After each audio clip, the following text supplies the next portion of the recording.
there we go. I've been working in filmmaking for about the last 15 years. And I have had a lot of experience working in small production teams. One of the cool things about that is you have to wear many hats. So you get quite a broad amount of experience with all the different facets going to film production. So I think that's a cool advantage when it comes to training, because you're working in this big machine. And I think it's a great idea, not just to understand what your cog does, but what all the other little cogs that you mesh with do. So, hey, we might go off on some tangents at some points and discuss different concepts and ideas. And please, I welcome questions. This is why you guys are here, and why you're not just watching some pre-recorded content that we can actually talk about and we can discuss things. So don't stand on ceremony or occasion, unmute, shout. This is why we're deliberately in such a small group. And I will do my best to answer whatever curveballs that you throw at us. So yeah, brilliant. Right, we will get going. So we're here today to talk about creative looks. So we're going to do, I guess my goal is not to give you, here's a list of, tips and tricks and copy this exactly and you can replicate that look or that look. But I sort of want to want us to take a step back and look at the bigger picture. I want to make you guys ask questions rather than necessarily just give you answers. So hopefully we might be able to blow our minds over the next couple of hours. So let's start off. I've got a little keynote that I'm going to run first. So classic Leon is I will start demonstrating something on my screen and I'll forget to turn screen sharing on. So not catching me out today. Let's turn my little Pro Mouse demonstrator on as well. Here we go. So we are going to talk about looks. Just a brief overview of what we're going to do. We're going to talk about what they are, why we use them, and how they work. To help us do that, we're going to look at the components that make up looks. We are going to look at the workflow that we would use to build those looks into our images. And then, of course, there's going to be a healthy dose of us playing around in DaVinci Resolve. Hey, Leon, quick question. Please. Will the recording be available to us after the session? Yes. Awesome. Yeah. Okay. Me and Chris were talking about that. Chris, if it's contrary to what I'm saying, but yeah, that's right. Yeah. Yes. Yep. I'm going to send that out to you guys after this is over. I think it takes maybe up to a half hour, an hour, depending for the cloud to encode it. And then I can spit you guys that link. It'll have a password. I don't believe it's going to have any sort of expiration, but I'll make sure. If it does, I'll just get it downloaded and I'll put it into your guys' training area. Thank you. Yep. Brilliant. So you've got Sunday evening planned. You can spend your evening reliving all my greatest blunders. Thank you, Chris. Right. So what is the look? It is the overall visual style of an image. And there are lots of components that make up a look. So it could be a signature color that's in the image. It could be to do with the image's saturation. It's a highly saturated, or it's a very low saturation image. Brightness is another component of a look. Contrast, high contrast, low contrast. It could also be, though, visual characteristics of the image that are, for example, imparted by the lens that it's shot with. So anamorphic, maybe you're familiar with what an anamorphic image looks like. That is a distinctive look. The way that the image distorts around the edges, the way that the bokeh is oval shaped and it vertically elongates in the image. The shape, the aspect ratio is another contributing factor of the look. So maybe we might feel that the wider it is, well, it has an epic look. Or we might feel that a more square frame gives us a more intimate look with the image. Other visual characteristics affect an image. For example, the sharpness of the image and other artifacts, like a big component of the film look is grain, or it could be halation of highlights. So there's all sorts of characteristics that contribute towards what gives an image a particular look. I've got a quote here by a filmmaker that I'm pretty sure everyone here will have heard of, Roger Deakins, cinematographer. He says it's easier to make color look good, but harder to make it service the story. So something that we at Film Editing Pro really strongly believe in and try to champion with the content that we make. And hopefully we're able to distinguish ourselves from other content providers and other trainers out there. But we like to do stuff that services the story. And we try to never do something just purely because it's cool or to make an image cinematic. So yeah, it's pretty easy to make a look that is striking and distinctive, but it's a lot harder. And it takes a lot more self-restraint to choose and to build one that services the story. With any aspect of filmmaking, just something someone said once that I quite enjoyed, but is filmmaking should be transparent. In other words, when someone watches the content that you've created, they shouldn't be sitting there going, oh, wow, that was a cool camera move, or, ooh, I like that look. They should be so wrapped up in the story that they are oblivious to the fact that they're watching a film. So we have expressions, people talk about things like the suspension of disbelief, that when someone goes in and sits in the cinema and they're watching Titanic, they're actually screaming out, no, Jack, no, or Rose, move over. There's clearly room on the piano lid or the door, whatever it was. So, there's all sorts of things that we can do when we make content that can distract people from the story and from the message. It could be bad filmmaking, like continuity gaffes or a shaky camera or a bad camera movement. But we can also do things that take a huge amount of skill, but we include them in whatever it is that we're producing. It has the same effect as a bad piece of filmmaking. It is people are looking at the filmmaking rather than focusing on the story or the content that we're trying to show. So I like this little quote from Roger Deakins here, especially in regard to building looks. That's our goal, is to service the story. Well, why do we add looks? What's the point? I've got some examples here through history of how the look of an image has been used in service of the story. So we're going to start really old with Intolerance by D.W. Griffith in 1916. And this film cross-cuts between different periods of time. I apologize, that's quite a short clip, but it cross-cuts between different periods of time. It's shot in black and white, but they tinted different scenes with different colors. So there you go. A look is being used in service of the story because it's helping the audience to subconsciously connect with where they are in the story, what period of time they are watching. Hey, there's modern examples of that, maybe not something as blatant as coloring the film. I'm just thinking of Wes Anderson, Budapest Hotel. So he lensed, I think there's 3 different periods of time in that story, but he used different lenses to shoot them, even different aspect ratios. But something that helps the audience keep track of where they are. When we transitioned to color, and color itself was a novelty, this is The Wizard of Oz. Look, color is being used as a story, as a vehicle for telling the story. So when she transitions from real life into the fantasy world where the Wizard of Oz lives, the film literally went from sepia into color. And it wasn't just black and white. They actually harnessed the nostalgic associations that the audience had with sepia toned images. So it wasn't just color, black and white to color. It was sepia very specifically into color. A famous fact that you probably know about that, but this opening scene here, this is actually shot on color film. They made a set that was colored sepia, and they had a double playing Dorothy in the sepia world who was costumed in a sepia colored outfit. So you'll see that she goes out of frame.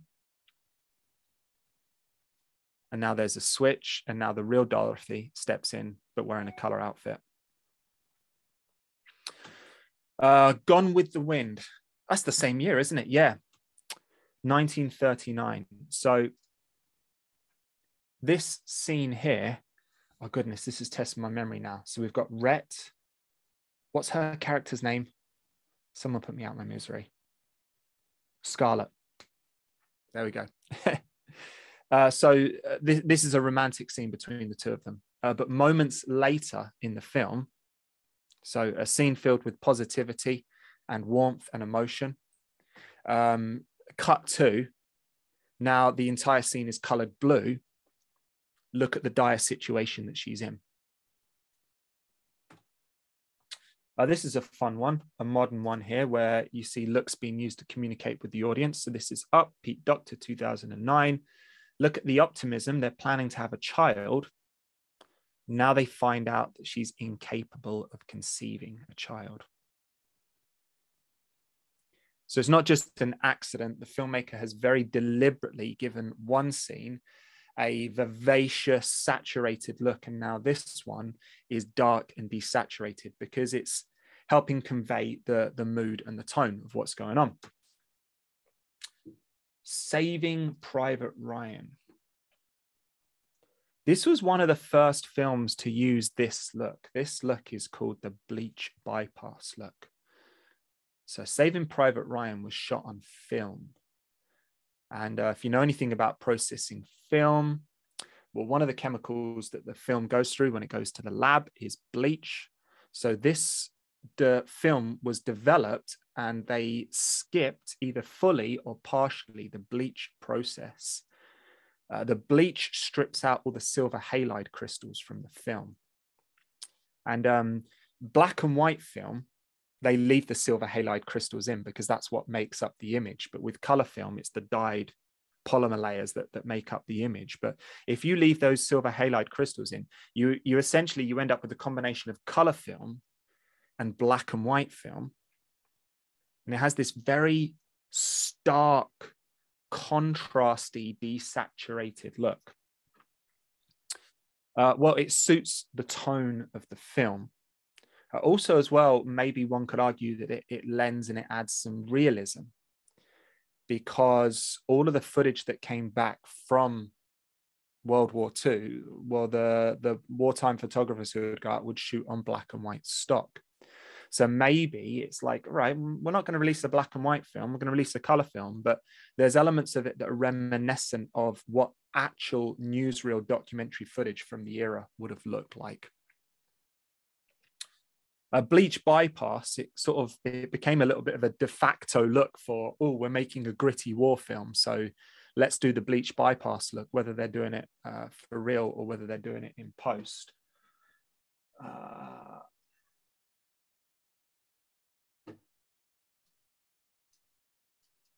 Let me know if that's better. Yeah, it sort of became the de facto look for like a gritty war film.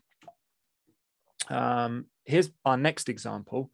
So 1917, all right, not World War II, World War I. This looks interesting, right?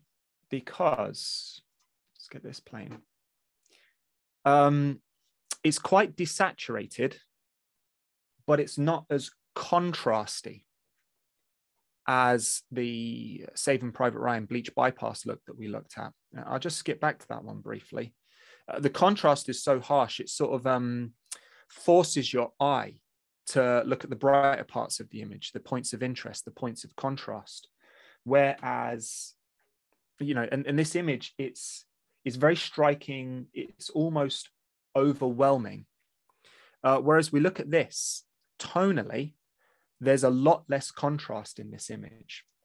So it's got that desaturated, gritty look to it, but because the image is low contrast, it's a little bit gentler on the eye, it almost encourages the viewer to roam around the image looking for details in a way that you wouldn't feel as inclined to if you're looking at that super harsh, contrasty bleach bypass look that we saw in Saving Private Ryan. So it's low saturation and low contrast, whereas when we were looking at Saving Private Ryan, it's low saturation, high contrast. So yeah, it's a little bit easier on the eye. Allows your eyes to roam around and to find details a little bit more freely. We got other films. I mean, let's go from low saturation, low contrast to something like this, La La Land. This is high saturation. It's also quite contrasty as well. So some looks like this dazzle us with color. It's almost like the look of this film. And again, mirroring the tone of the film, but the look of this film is designed to entertain us. The colors and the images themselves are entertaining and dazzling us, basically.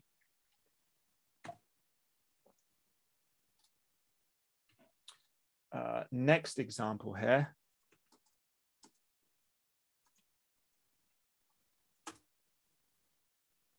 The Matrix. So when they're in the Matrix, everything has this green hue to it. In a moment, we're going to cut to the quote unquote real world.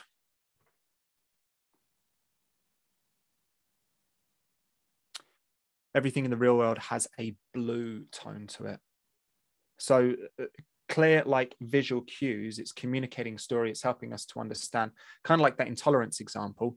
These scenes are green, well, we know where they are. These scenes are blue, we know where they are. Interesting little fact actually about the coloring in this film, and there's an interesting YouTube video on it that someone produced, but the original cinematic release of this film wasn't as green as we've grown accustomed to.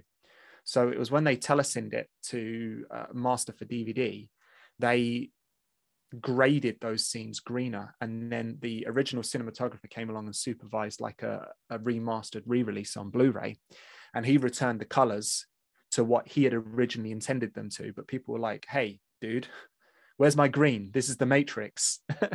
So people have got used to the other releases, and that's sort of become the de facto Matrix look. Is there another example here? Marriage Story. So this film was shot on celluloid. So it has a film look to it. Many productions, lots of filmmakers, they like the look of film. Not everyone shoots on film to do it. Some people will shoot digitally and then emulate the look of film in post. The best way to get it is to actually shoot film directly in the camera. But hey, not everyone's production or budget extends that far. Digital gives a much more faithful reproduction of colors than film does. They've really honed digital technology to give us images that look exactly like what we saw. Whereas film, depending on what stock you use and the way that you treat that stock, it imbues the image with its own character and its own quirks. For example, it's very common for film to respond more positively to red colors in the image. So you'll notice that skin tones have like a really nice reddish tone in this. Film maybe is a little bit more sensitive to shifts in color temperature as well. So in these scenes where there's shadows in the background, in shadows, color temperatures are lower, it really exaggerates the blue colors that you see there. Film has grain. Film handles highlights very differently as well. We have things like highlight halation. And it's a look that you can leverage because I guess for the last 100 years, we've got used to the way that film looks. It is literally the way all of our memories, all of our family photos are colored with film. We really like the look. There's something nostalgic about it. For some people, they could even argue that it is the look of realism, or there's something authentic about film because film is harder to manipulate than digital is. Well, we can do all sorts of things with the digital image. There's some sort of authenticity and honesty to this. So maybe Noah Baumbach is harnessing that authenticity that it has for this incredibly authentic story that he's telling. Hey, look, you can see highlight halation happen in the back there as well, where you get these really cool red fringes on highlights in the image. Oh, here's another look. So popularized by Transformers. Everyone went gaga for teal and orange after Transformers. Transformers makes use of color contrast. So on a color wheel, teal and orange, they sit opposite sides of the color wheel to each other. You can't get two colors that are more opposite to each other than teal and orange. Well, actually, I take that back. You can just rotate those two colors anywhere around the color wheel. As long as they're opposite from each other, that's the most contrasting color combination that you can pull off of a color wheel. This look has Michael Bay written all over it because the man does everything with the dial turned up to 11. He can't just film a conversation with AB coverage. He's got to film it with a camera that is like doing 360-degree orbits around them, is Dutched to one side. So this look has him written all over it. It suits his style. Hey, let's not hate on it, because Transformers isn't a film that we go to the cinema, for a deep, emotional, touching story. You go see Transformers because you want to see robots blowing stuff up. So it's a very appropriate look for this kind of film. Personally speaking, for me, I get a little irritated when I see it on a film that is of a serious nature or is more of like a character-driven piece. And I'm like, is this look really servicing the story? Or is it just because it's cool? Or is it just because you want to make it look like an expensive film or like everything else that's being released looks? So yeah, a real striking look. You could argue it's perfect for a blockbuster movie spectacular. So in summary, from the little very brief look that we've taken through history here, looks help to set the tone. They can act as a distinct visual identity for the entire film or for certain scenes and locations. They can communicate abstract concepts like the Matrix, for example. Are we in the real world? Are we in the fake world? Or they can just, there's no shame in this, outright be there to be visually pleasing, just to entertain our eyes. Let's talk about how we can define these looks that we've looked at. And this is important. I guess if you're producing or directing, it's less important. But let's take, for example, that bleach bypass look. This is more significant, if you're a colorist or an editor. But calling it the Saving Private Ryan look is no good, because when we jump into Resolve, there is no slider that says Saving Private Ryan that allows us to dial in how much like Saving Private Ryan it looks. We're going to look at some specific looks. I don't want to give you, like I said, a cheat sheet of, well, if you want to make this look, do this, do that. Sort of, I don't want to give you a fish. I want to teach you how to fish. We want to see if we can deconstruct these looks, define the ingredients that have gone in to make them a little bit more scientifically. And whenever I teach color grading to people, what we always try to do is to break down the problems and the images that we're coming across, and use the language that we see the program uses, how it describes, what am I trying to say? If we can express it in a way and use words that actually match up with the tools that we have in Resolve, then that process of breaking the problem down in the image and describing it, actually, we are giving ourselves the solution of how we can fix that problem, or how we can, add this look to whatever it is that we're looking at, whatever it is that we're grading. So, we're going to talk about things like, is it dark? Is it bright? Is it contrasty? Is it not contrasty? Is it sharp? Is it fuzzy? We're going to try and break it down and talk about the building blocks that build up, that make an image. Just before we do, just a little refresher of how we can describe colors that we see in the images that we look at and on the screen. Because color's quite a broad, nebulous topic.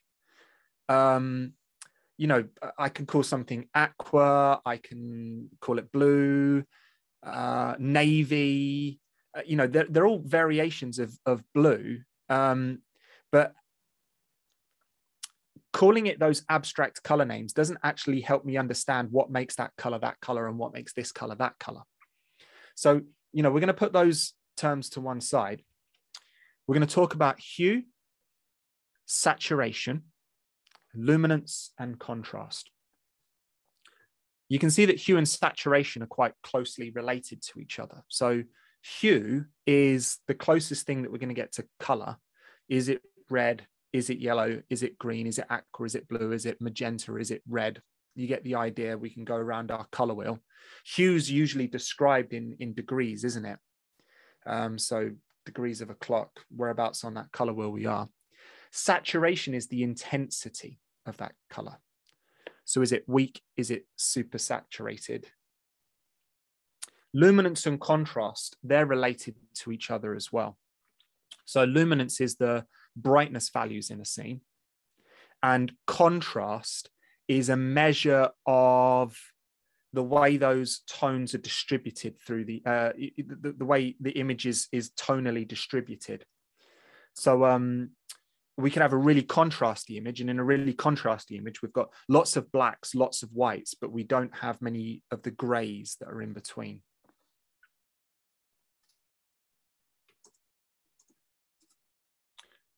Or we could have an image that is low on contrast, and it doesn't have blacks, it doesn't have whites, but it has lots of grays that are in the middle. Or, a contrast, an image that lacks contrast as well. It doesn't just have to be midtones. It could just be we've got blacks and dark grays in there, or we've got whites and light grays in there. So these two are closely related together as well. One other little thing.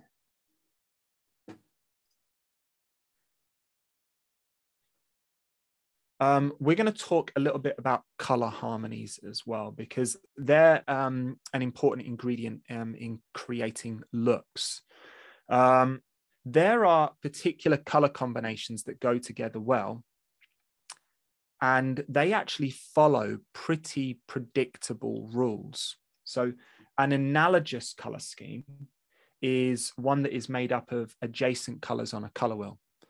A complementary color scheme or color harmony is colors that are opposite from each other on a color wheel. A triadic, 3 equally spaced colors. Split complementary, it's like complementary, but this side, instead of it being, what would that be, like a purple, it would be, or a reddish color, it would be an orangey red and a purple. Tetradic, sometimes people call that split complementary, and square is any 4 equally distanced colors on our color wheel. Right, let's come out of Keynote and we're going to jump into Resolve. And I've got some stills here from films that I've grabbed. I get most of my stills. Just show you where I've pulled my stills from.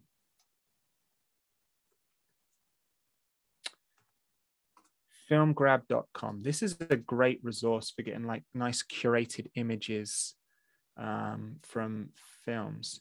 What's funny about this website is it doesn't have Transformers in. And I wonder if hey, that's a really distinctive look. I wonder if there's a little bit of snobbery going on there. Like, oh no, we're not going to include Transformers in our list of films.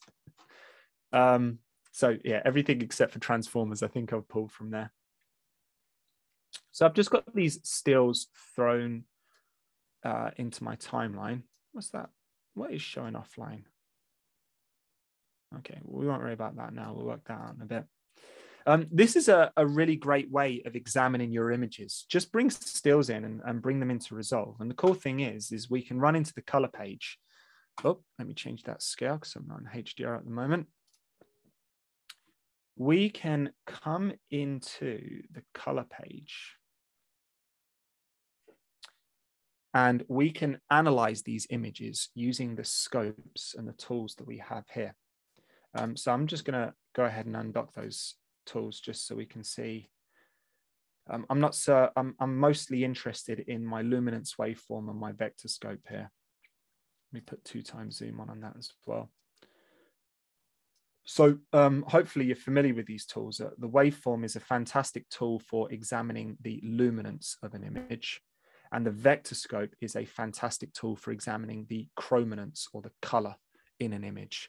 A vectorscope doesn't really give us much information about luminance. The waveform can be configured to show us information about the colors in an image, particularly if, for example, I'm using a parade.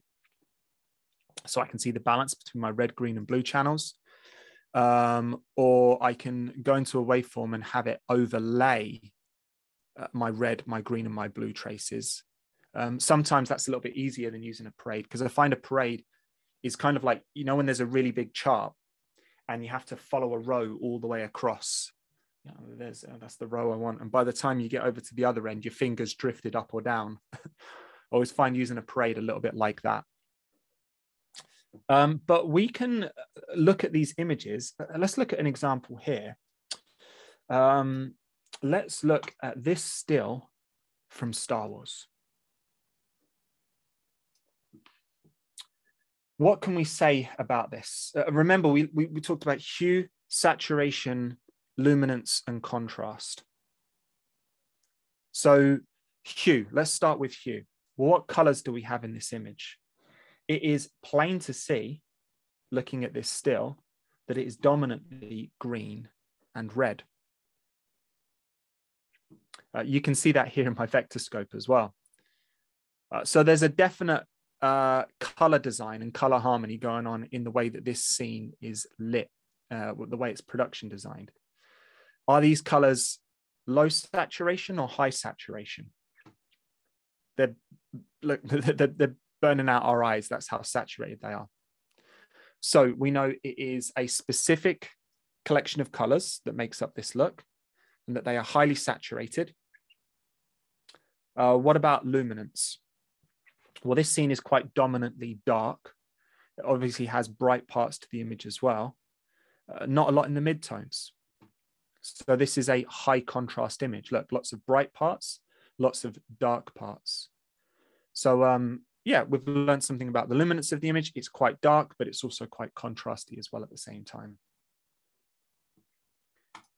And relatively speaking, you know, that's the look that permeates this entire film. There you go. Here's a still right from the end. Look at the color of this grass. That's incredibly strongly saturated. So this, the look of this film, there's other components that make up this look as well.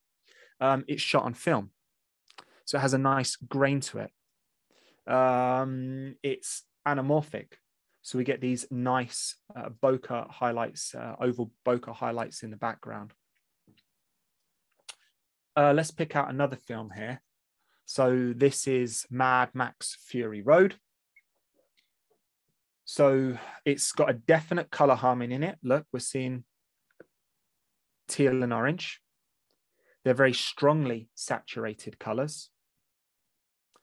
Interestingly, this shot here is relatively low contrast.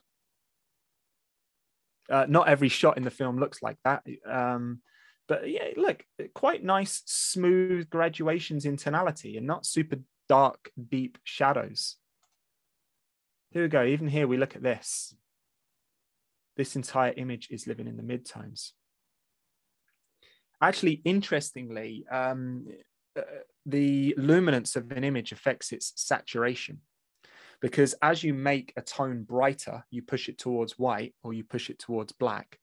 You're effectively mixing in white and black into the color. And well, if you mix enough black into a color, it will eventually become colorless. So midtones are where colors tend to be strongest, which is why this film, so much of it is living in the midtones, because it helps the cinematographer and the colorist to make these images as striking and as strongly saturated as possible. Man, we're just kind of jumping randomly through some of these. Please holler as well if you've seen anything here that takes your fancy, that you want to look at and break down. The more you guys shout out, the better this gets. La La Land. Shot on film. Shot with anamorphic lenses, but quite specifically, the cinematographer who shot this, he shot on original CinemaScope lenses from the 50s and 60s. So in the world of anamorphic lenses, there's quite a spectrum of different looks that you can achieve. You could shoot with a vintage anamorphic from, you know, the 40s, from the not from the 40s, from the 50s, and it's going to give you this really soft fall off. You can see there's lots of distortion in these images. Do I have a better example here? You can look, you see there's even vignetting on the corners of these lenses, because on the images, because the lens is struggling to expose the entire frame. You can see the heavy vignetting here. You could shoot with a lens like that, or you could say, you know what, we're going to shoot on RE Master anamorphics. And if you stop those down to get rid of the oval bokeh, it gets to a point where it's almost indistinguishable from a spherical lens, because they've perfected the optics that well. Hey, Leon, I think Nate has a question. Please, Nate. Yes, thank you. You know, just fascinating. When you had compared primarily the Mad Max footage with the Star Wars footage, one of the things that kind of struck me the most was in the vector scope, the Star Wars footage kind of exceeded the boundaries. And I was curious that if that would have had any impact in your deliverables, specifically for, you know, someone lowball like myself that's just going to be doing, you know, web presentations and, you know, primarily, you know, I guess I would say like a Rec 709 standard, is that going to have an impact on the deliverable? Very good question. And Nate, please just unmute and shout out as well. Feel free to. I've got my vector scope at the moment on 2x zoom. So that's why it's exceeding Gotcha. that space so dramatically. I feel like I'm going to give some unqualified advice here. So because I don't typically work in the world of broadcast safe. I think the different squares that you've got here, I'm very prepared to be wrong on this, but I think the outer ones are the limits of the color space that you're working in and the format that you're shooting in. So it's impossible to exceed those, because if I take this image and I push the saturation, do you see how they can't go any further than the boundaries of those outer squares? And I think these inner ones here are targets that are something to do with broadcast safe.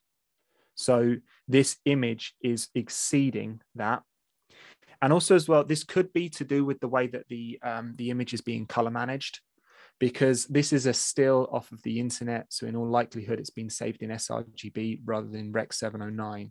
So this might be a little bit different from actually pulling something directly off of a disc or off of broadcast. It could have been shifted or oversaturated.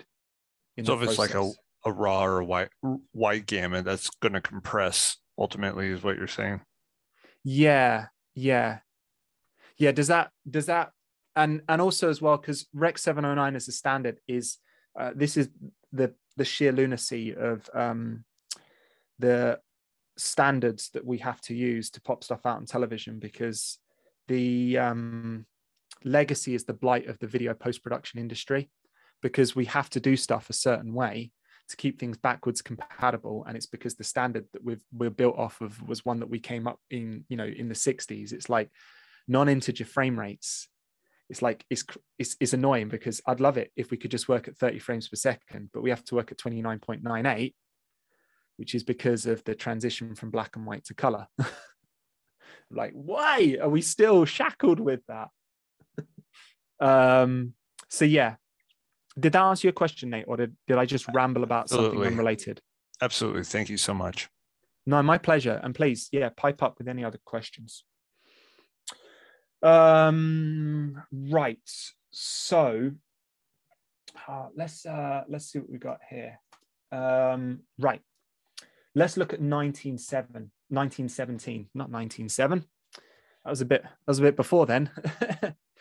1917. So it's a low contrast look. Remember?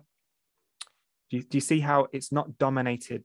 Let me just flick to high contrast just one moment. There we go. Woo! Lots of blacks, lots of brights in the image. Look at an image like this. This is living in the midtones. Look how desaturated it is. Do you know what's interesting though, is even though this image is desaturated, you still see color harmony going on in there. That actually this scene is pretty much using a complementary color scheme, because stuff is either pushing towards orange or it's pushing towards blue. It looks as well, looking at this, that it's shifted towards green as well. Let's have a look at another still. There you go. You see that color harmony being reinforced.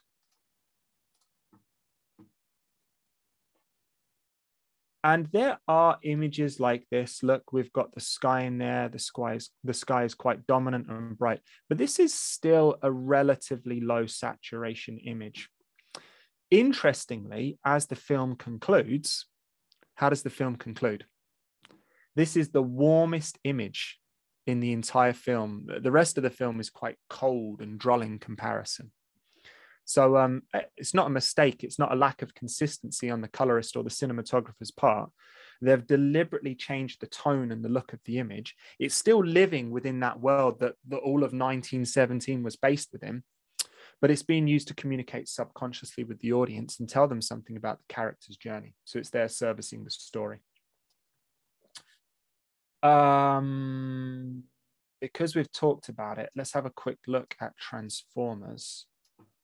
I'm not sure why those images are going offline, but look, we've got enough of it here.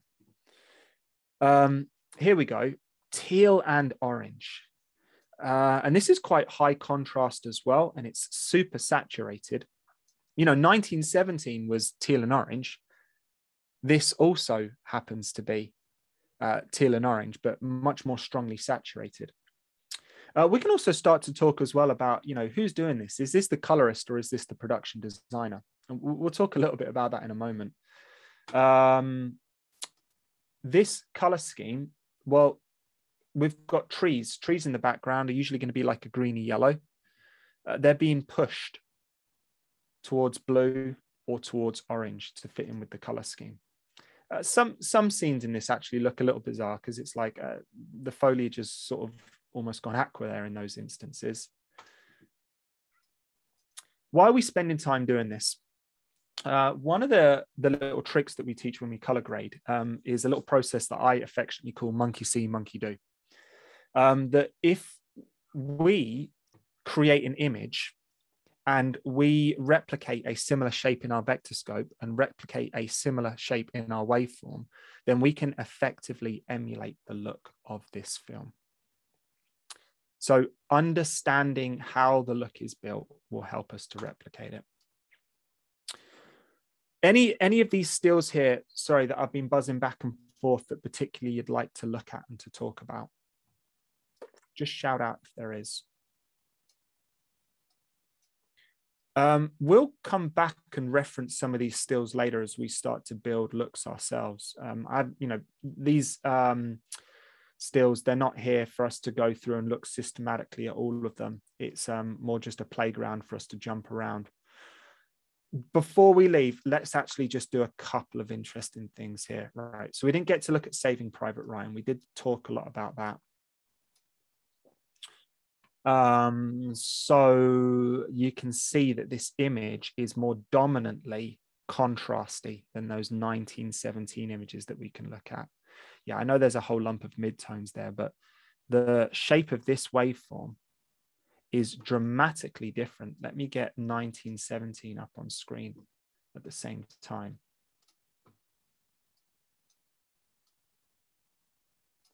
If we look at the difference between these two,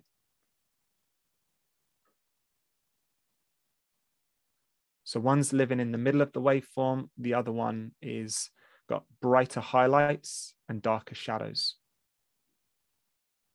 It's also a more strongly saturated image as well.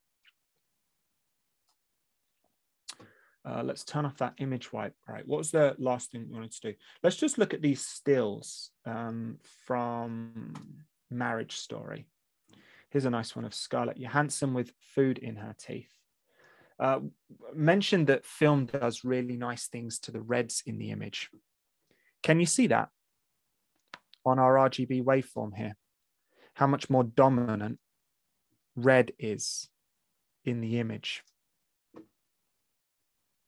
You can see that almost exclusively every image that we look at, the red trace is more dominant than the green and the blue trace, which gives us these really nice filmic skin tones that we're seeing here. Let's go back and look at something like this. So this image here, you can see that the red is a lot less dominant in it. What we could even do if we wanted is using these tools, let's examine, for example, how skin is built in the look that we're looking at, in the sample that we're looking at.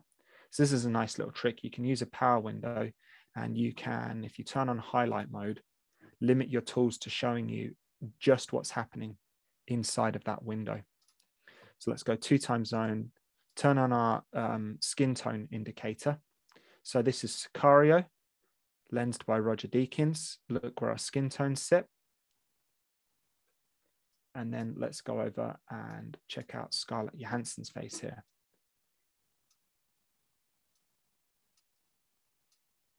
You can see much redder the way her skin is being rendered in this image. All right, there's a little bit of a smorgasbord of jumping around a couple of different stills and picking out different interesting characteristics. Let me run back into our little keynote that we're looking at. And we're going to talk about the building blocks of a look.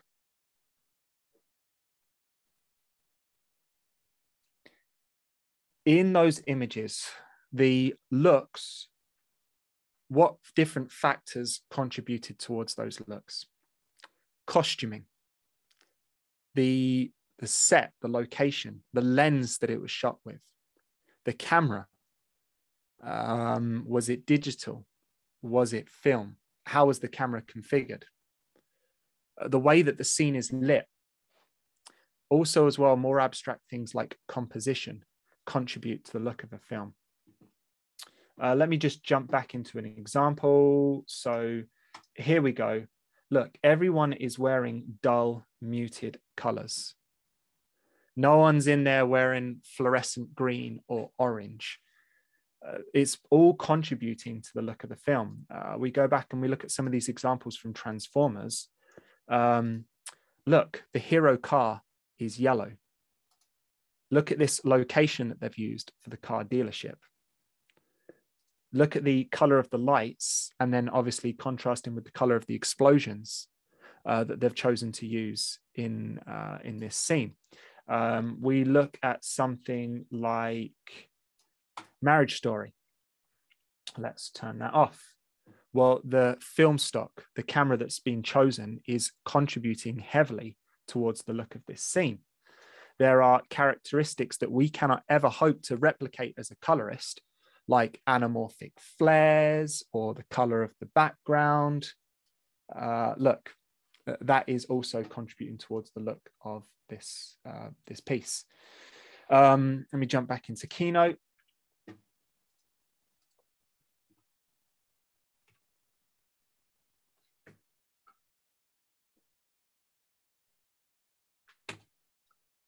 Of course, color grading is contributing to this look.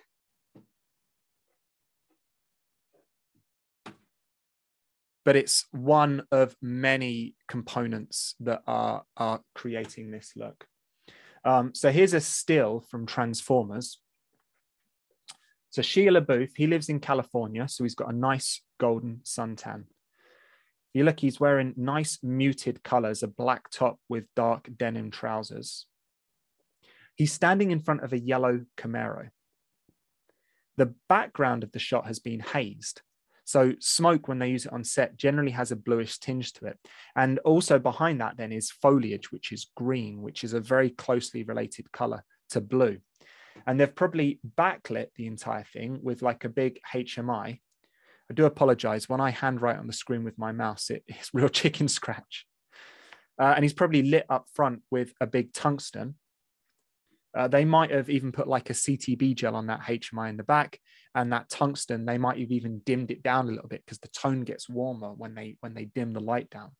So how much of this teal and orange look has been built by the colorist? Well, hopefully by the time it got to the colorist, I mean, this look was burnt into the film from production. And when it gets to the colorist, it's maybe 90% of the way there, and he has to just hone it the final 10%. And like we said, there are characteristics of a look that it is nigh on impossible for us to build in as a colorist. For example, here in Star Trek, J.J. Abrams made great use of anamorphic flares, even shining torches deliberately into the lens to get these really strong flares. It's a signature look of the film. Yeah, maybe we could do that in post. That's getting to be more of a visual effects shot now than it is a colorist's shot there. We have no hope of replicating that as a colorist. Why are we saying this? Because often what happens is a colorist is someone will come along to you, and in post-production, they'll make a decision and say, could you give us a teal and orange look? Or we really love the vibe of the Joker. We'd like this film, this show to have the look of the Joker. And if it's been shot and lit like it's a commercial, it's going to be very hard for you to make this dark Joker look here, because it's built into his costume, the wardrobing, the location. It's been built in from the ground up. Hey, Leon. Yes, please. Quick question. I'm a bit of a novice here, so apologies if this is like going back. No. Hey, we're all novices. Go for it. I work in documentary a lot, and white balance is often not what it should be. And I'm just kind of trying to understand like the relationship between white balance and setting the look. I mean, sometimes do you ever intentionally shoot towards one end of the spectrum in white balance to sort of navigate or help set a look? Or should you always really be capturing perfect white balance and then looking for your color and your look in the color correction process? That's a really good question. So let me think. Let's see if I can answer that. There's many different ways to skin a catfish. I would say, I always feel inclined as way to say catfish, because that sounds less cruel than saying skin a cat. But what with that? My inclination would be to capture a technically correct image and then build the look in post, rather than to start doing things on set that limit my flexibility in post. Right. Obviously, there's a caveat to that, because if you're set on a look, it might be easier and more economic to build it into the image from the get-go. But like, I'll give you a good example. Let's say I want an image that is dark and moody. As a cinematographer, I might choose to expose it brighter than I'm intending for it to be exhibited or distributed, because it's very easy for me in post to bring the exposure down and to crunch up those blacks and make the image dark and moody. Mm-hmm. But if I deliberately expose the image too dark, and I do need to make a change in post, well, now if I bring up the gain in my image, I amplify all of the noise that's sitting in the shadows of the image. So there might be similar scenarios when it comes to issues of white balance, when if I shoot with a technically correct white balance, but then creatively want to change it in post, it's an easy thing for me to do in Resolve to skew the color balance off. But if I burnt that look into the camera, then if I do need to make changes to the image, I'm working with a degraded image, and it's more difficult for me then to correct it back to a neutral point. So if it was something that I knew, dude, that's easy for me to do in post, I'd say don't do it in production, because that's 2 clicks for me once it gets into post and I have a better image and more flexibility. Also as well, it could be that in post as a colorist that I want to create secondary corrections in my image that might, for example, rely on me being able to key and qualify someone's skin tones. But if the white balance is all whack and now their skin is the same color as the background, I can't isolate their skin tones and work on them separately. So the general rule of thumb would be make a technically correct image, unless it's, and a caveat to that would be another, speaking in circles here, I do apologize, but if you shoot anamorphic, arguably an anamorphic image is less perfect than a spherical image. Those characteristics we love in an anamorphic image are the imperfections and the way things blur and go out of focus. Now, let's take what I've just said and apply that principle to that. It'll be, no, shoot a perfect image spherically, and then we'll add all those distortions later in post. Well, no, it's almost impossible to add an authentic anamorphic look in post. That's something that you need to do in production. So that would be a decision. No, that's the look we want. We've got to shoot with that equipment. But maybe something like white balance, I can change that in post. So let's not burn that into the look in production. Does that make sense, Tim? Yes, thank you. Thank you very much. Very good. And Chris, everything still going good? I'm going to take silence to mean yes. Yes, everything is looking good and Lovely. flowing well. Yep. All right, so then here's another example. Someone comes along and says, I want this look, but this is what they've shot. Here's the point. You are a colorist. You are not a magician. The reason why we took this big step back and we looked at all of these different looks and we're trying to understand how they're built is because it's important to understand how much of that is stuff that is in your control as a colorist and how much of that is stuff that is outside of your control and your ability as a colorist. How much is decisions that production design needs to make, or the cinematographer, the way he lights it. Because there will be an occasion where someone will come along and they've shot this material that's in Rec 709, H.264, so it's compressed to heck. There's no information there for you to play around in the image, and they turn around and said, "Now we want this look." And I guess that's part of the job, isn't it? As an editor or as a colorist, is part of it's technical, part of it's creative, and there's a big part of the job that's actually managing people and their expectations. It's like, I'll do my best, but I'm not a magician. Right, so we are getting closer to actually now throwing ourselves into Resolve and starting to play around and to build our own looks. Before we do, let's just talk a little bit about workflow. And Tim, the question that you asked ties in nicely with this. The general workflow that we go through as a colorist is we do all of our technical work and then we do our creative work. It's kind of similar with editing, isn't it? That you do the creative bit, you do your offline edit, and then an online editor finishes it later. But you get your edit to picture lock. You don't do color grading until you're at picture lock. You don't do all of the sound mixing and sound design till you're at picture lock. You might not even start handling graphics and VFX. Some of that stuff runs concurrently nowadays, but they still kind of don't start it until that portion of the edit has been locked. We do our technical work first, then we do our creative work. So the technical stuff for us as a colorist would be to match grade the sequence, to balance all of the shots, to get rid of all of the changes in exposure, all of the color differences between images, to make sure that the images match each other color-wise and tonally.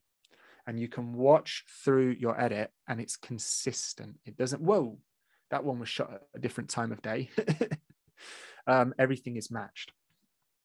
And then what you can do is you can apply a single look across a set of consistent images.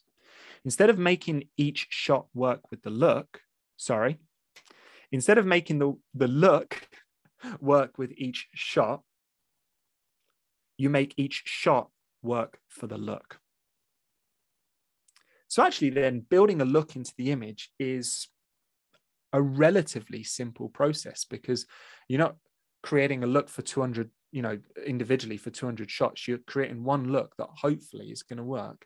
Maybe sometimes there needs to be a bit of tweaking, but with each shot in the scene. If you're familiar with working in Resolve, and the node-based workflow in Resolve, how you group your grades into different nodes. And I'll demonstrate this in a moment. But Resolve allows you to grade clips individually, but then also to make a grade that applies to a group of clips or even your entire timeline. So we're gonna, at the clip level, balance each shot. And then at the group post clip or timeline level, we are going to apply a consistent look to the image. And it might consist of several nodes. We might build a look. We might create nodes to tweak it. And we'll create nodes to add texture, things like film grain back to the image. Another quote for you, Frank Capra. This goes back a little older than Roger Deakins. He said, there are no rules in filmmaking, only sins. I'm going to agree with him and disagree with him all at the same time. So I think what Frank Capra is trying to say here is that it's easier to define the things that you shouldn't do as a filmmaker than to define the things that you should do. So it's easier to say, don't do this. Everything else is good. There's lots of rules that we use as filmmakers. For example, rules like the 180-degree rule, so the line of action. So you draw that imaginary line when you're blocking out a scene, and we don't pass the camera over that line. And the reason is because if we do, then people will lose their spatial understanding of the film. We want stage left to be stage left, stage right to be stage right. You know, if you think when you go to a theater and you sit there, and theater is where cinema came from. Before cinema, we had theater. You can't get up during the program and move around and see the action on the stage from a different perspective. Your perspective is continuous and uninterrupted. I mean, you could get up and walk around. You'd probably annoy the other patrons. And let's say I sat on the left-hand side of the theater and I walked over and I sat on the right, and I'm like, yeah, brilliant. I've got a different perspective of the stage, but I've not really significantly changed my orientation. What's on the left of the stage is still on the left, and what's on the right is still on the right. I can't go behind the stage. So in the world of cinema and editing, our perspective jumps all over the scene. And effectively, the 180-degree rule is keeping the camera where the audience is sitting. You can move the camera around the theater, but don't take the camera backstage, because that's really going to throw people off and confuse them.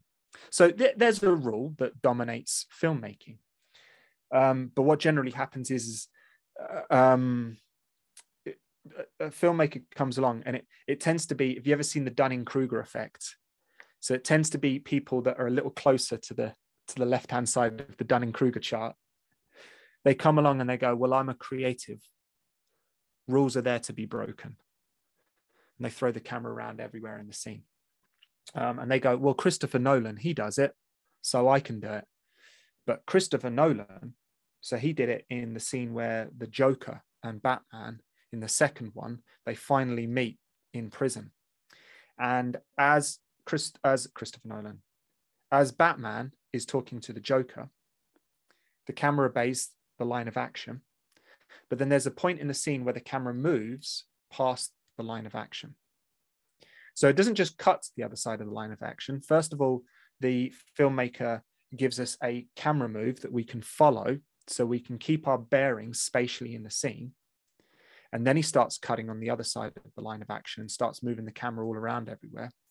But it is communicating story, because Batman's world is literally getting turned upside down by the Joker. So he's doing it deliberately to disorientate the audience. Another fun example of that is bad guys wear black, good guys wear white. Darth Vader is in black, Princess Leia is in white. There you go. Gives the audience a subconscious read of who is who in the film. The Matrix, Neo's the good guy, but he wears black.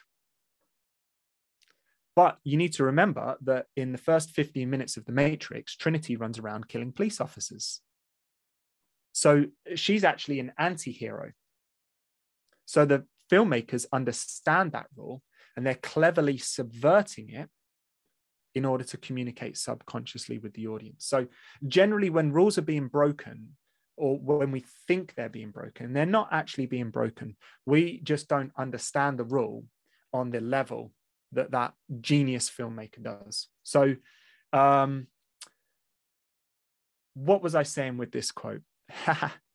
There are no rules in filmmaking, only sins.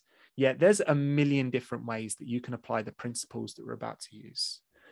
It's beyond the scope of this short little session that we're having to tell you every single way that you can use these principles that we've discussed in your filmmaking. It's for you to discover how you're going to combine them and put them together. One of the other things as well that is my aim whenever I teach anyone, particularly not just when it comes to creative concepts, but when it comes to the technical concepts, how we're going to use Resolve, there are different ways of achieving the same result. So I might show you a particular way of achieving a cool image or a teal and orange image. There might be 5 or 6 other ways of doing it. Resolve is kind of like a tool bag with 20, 30 different hammers in. If I say, right, our objective is to get this nail into the wall, I don't even need to use a hammer. I could pick up my phone and bludgeon the nail into the wall, or do it with a cordless screwdriver for all it matters. And I could probably do a pretty good job of getting the nail into the wall. There's always a better hammer for the job. And in a given scenario, you might choose to use one tool over another. This concept, the bag of hammers. There are different ways of achieving the same thing. Generally, though, there's a better or a more efficient way in a given scenario as well. So I don't want to be completely subjective with the tools and the techniques that we use. I think there is objectivity there, and there's always a better way to find. But hey, I might not have found the best way of doing it yet either. Right, we're going to move into Resolve now, and we're actually going to do stuff. Any questions?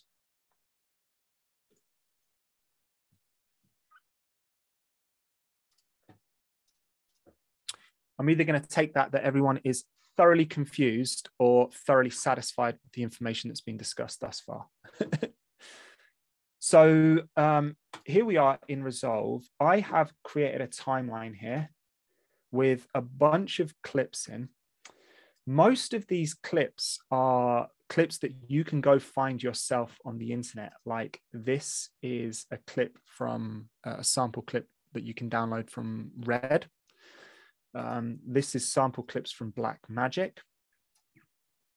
This is sample clips from Ari. There's some more Red clips there. This is material. If you've done the Art of Drama, this material, I believe, is included with the Art of Drama. So it's scenes from a film called Chapman. So if you're desperate to get these clips to play around with, then just go ahead and purchase Art of Drama.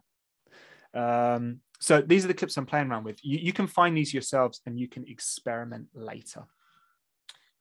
I've not got like a hard and fast list of, we're going to do this look on this shot. So please pipe up, shout out as we go along, and tell us what you'd like to see me do or to see me attempt as well. And I've not got like a slick, I've rehearsed, I've got the values written down, what I'm going to do exactly with every single shot, because I also prefer for you guys to see my process of discovery, or a more realistic version of how this shot might get color graded. One of the challenges I find is when I look at other training content, for example, on YouTube, and there's a couple of examples that come to mind, but someone will be like, hey, today I'm going to show you how to do the Joker look, or I'm going to show you how to do the Mad Max look. And they will have honeypicked a shot that is like someone, and they're in a really neutral environment. They're lit with a really clean light. And they've got like gray concrete behind them. And like, they don't even color grade the entire shot as well. They'll just color grade a still from it. And like, you know, you're not seeing how difficult it is to key the person while they're moving, or how difficult it is to manage the crazy colors that are in the scene and to get it to conform to the look that they're trying to create, because they've chosen a shot. Basically, it's almost like today we're going to do the Joker look, and they've got an actual shot from the production of the Joker. Well, of course, it's going to be easy to create the look on that shot. So yeah, I've kind of, hopefully, you know, you might even see me make some mistakes or go, oh yeah, that's not really working. My purpose here as well is not to create perfect color graded images as well, but I want to cover as much material as possible and give you guys as much information. So we might have to problem solve some stuff together. Do you remember when we were, let me just jump back to this keynote briefly.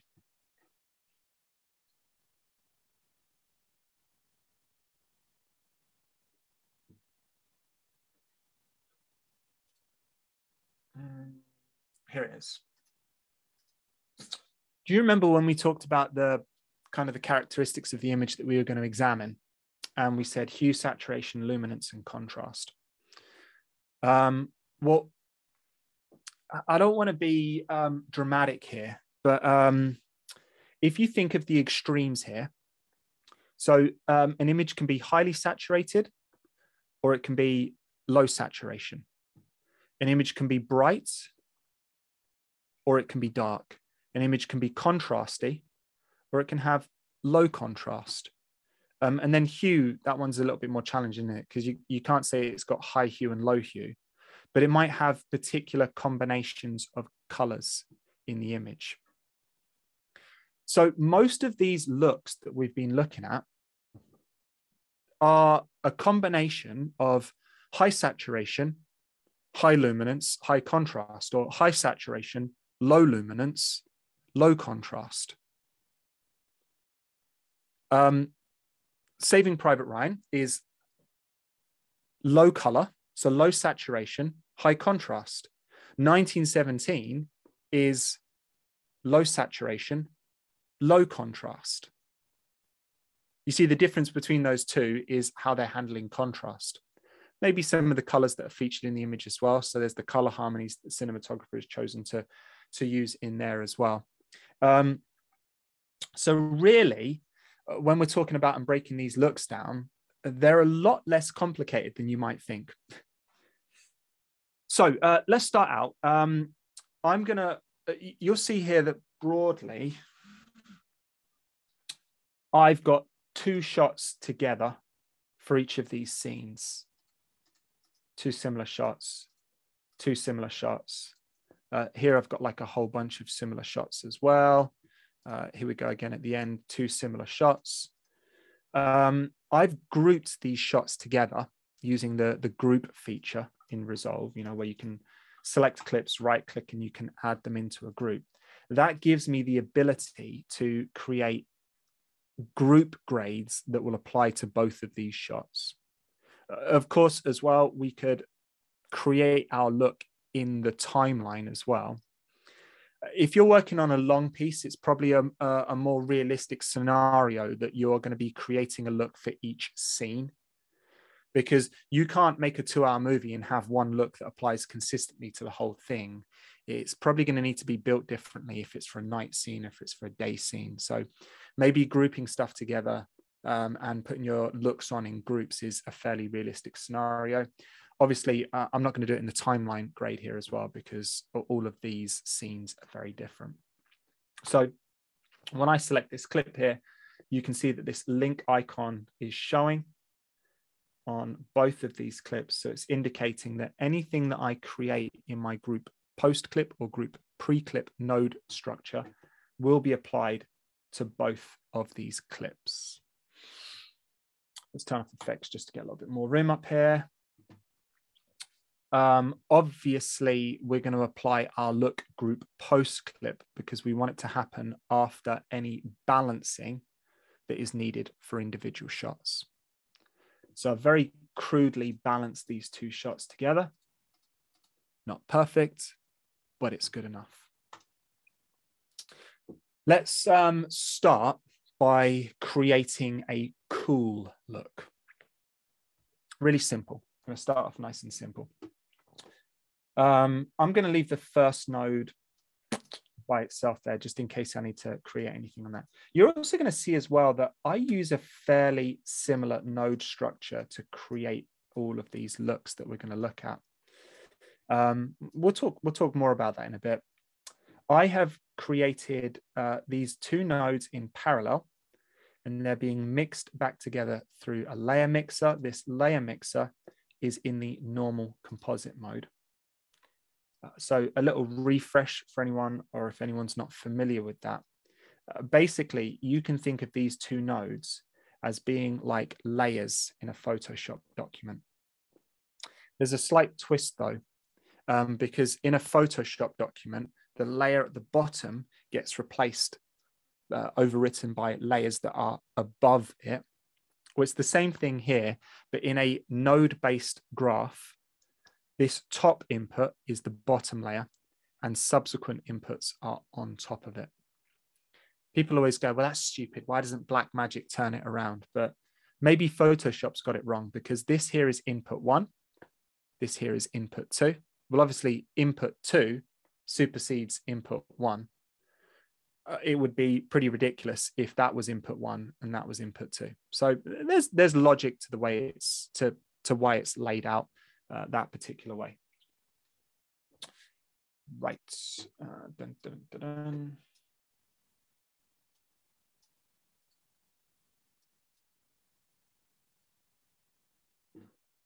So I am going to disable this node underneath for the time being. You'll see why I've set that up in a moment. I'm going to come up to this node up here. Let's label it cool. And I'm going to use my primary wheels here, and I'm going to grab the gamma wheel and I'm just going to pull it towards blue. There you go. Cool look done. Moving on. Not quite that simple. It's a pretty bad looking image, right? What's wrong with this image? The problem is that there are certain anchor points that we look at in an image that we expect to look a particular way. For example, we expect shadows to be black, and we expect skin tones to look a particular way as well. So in this image, I've made the whole thing blue, but I've absolutely trashed his skin tones. We're going to deal with the shadows second. Let's deal with the skin tones first. That's why I've created this layer node here. I'm going to label it skin. Let's re-enable it. Now, when I re-enable it, my cool look has completely disappeared, because basically the image from node 3, which remember is a unblued version of the image, is being overwritten over this cool correction that we've made, because it's going into input 2. I'm going to use a qualifier to limit this node to just showing just his skin tones. So a qualifier is kind of like a green screen plugin. It allows us to key out particular colors in the image. It qualifies them based on their hue, their saturation, and their luminance. Let's use the eyedropper to build this qualification. Not brilliant. Let's refine this key to build a better key just to select just his skin tones. So this eyedropper is a fantastic starting point, but that's why you still need a human operating the machine, and why Resolve can't just get on with it itself. So if I push this button up here, or the hotkey for that is Shift H, it highlights what this qualifier is doing to this node. It shows us just the portions that this node is working on. So a qualifier basically limits this node to only work on the portions of the image that are qualified by this key. When I learned to light for photography, I got this nice set 3 flash heads, and I set them up and I set up my model and everything. And I turned all 3 lights on and I took a picture, and the image looked trash. And I couldn't for the life of me set up my lights to make this image look good. The problem was a proper photographer came along and he told me, look, Leon, this is how you do it. What you do is you turn all of the lights off and you turn only one on at a time. And then you can see what that light's doing. You set that one up, turn it off, turn the other one on, set that up, turn it off, turn it on. You work your way around and you set one up at a time. So that's what we need to do here. I'm going to turn off the saturation and the luminance qualifier, and I'm going to build my hue key. So I want to get rid of those green parts of the image. There we go. And I'll generally rock it back and forth. Hey, this is one of the limitations that you're going to come up as a colorist when you're trying to create looks. Even though this is DNX HD 175, look at the compression artifacts that exist in the shadows of this image. So I've turned on my hue qualifier. I can also try the saturation qualifier. And you know, it's not necessary when you build a key to have hue, saturation, and luminance turned on. You can use a combination of them. I think actually I'm just going to try it with just a luminance qualification. No, do you know what? Sorry, just a hue qualification. I'm going to turn on luminance, and I'm just going to use it just to back off these shadows slightly.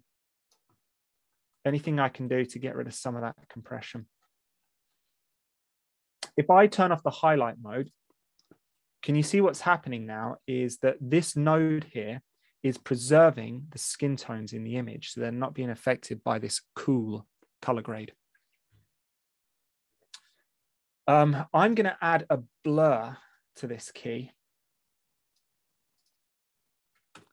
I would love it if I didn't have to, and maybe we'll look at some examples where I don't have to later. But I've got to do that just to get rid of those iffy compression issues. It's starting to look better. But the other problem that we said, that those 2 anchor points that people generally, their eye is drawn to in an image, and where someone can immediately tell, you know, if an image looks good or if it looks bad, skin tone and shadows was the other one that we identified. We need to fix up our shadows issue as well. And that's probably going to help with these blue tones that we're getting coming through in his eyebrows and his eyes and in these shadowy parts of his hair. Let's just look at his lips briefly, just one moment. What I might do, there we go. I'm going to make the hue qualifier a little bit bigger, and I'm going to have it include the red parts of his face.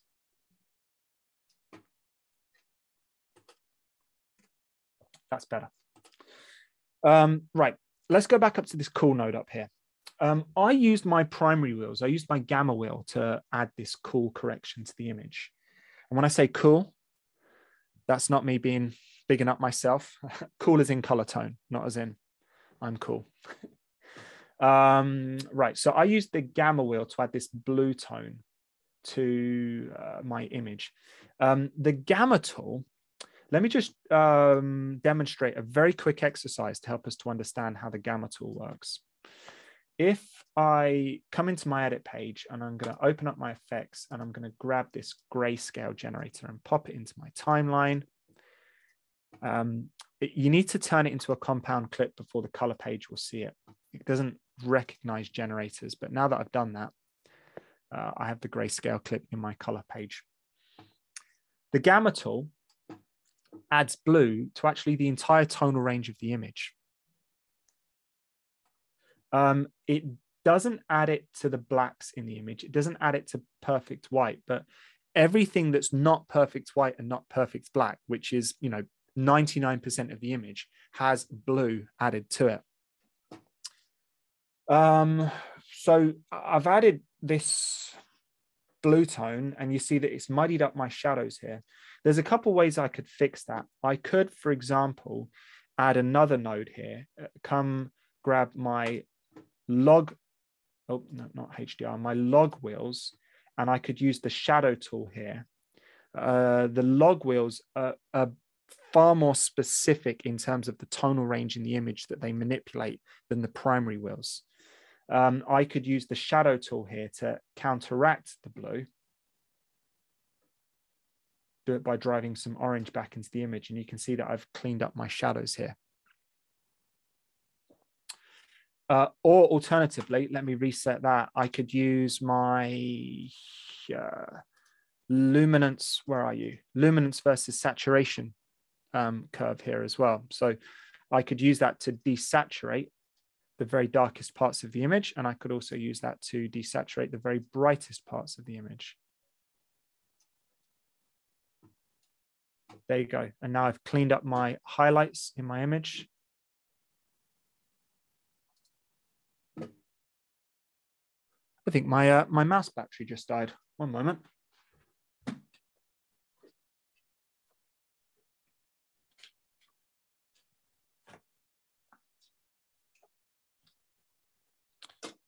USB micro.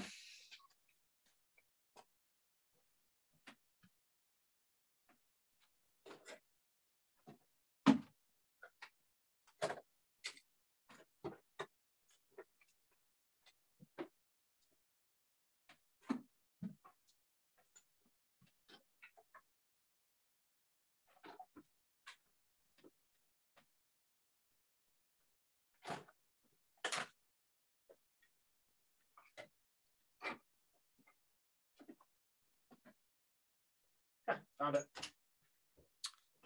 One moment.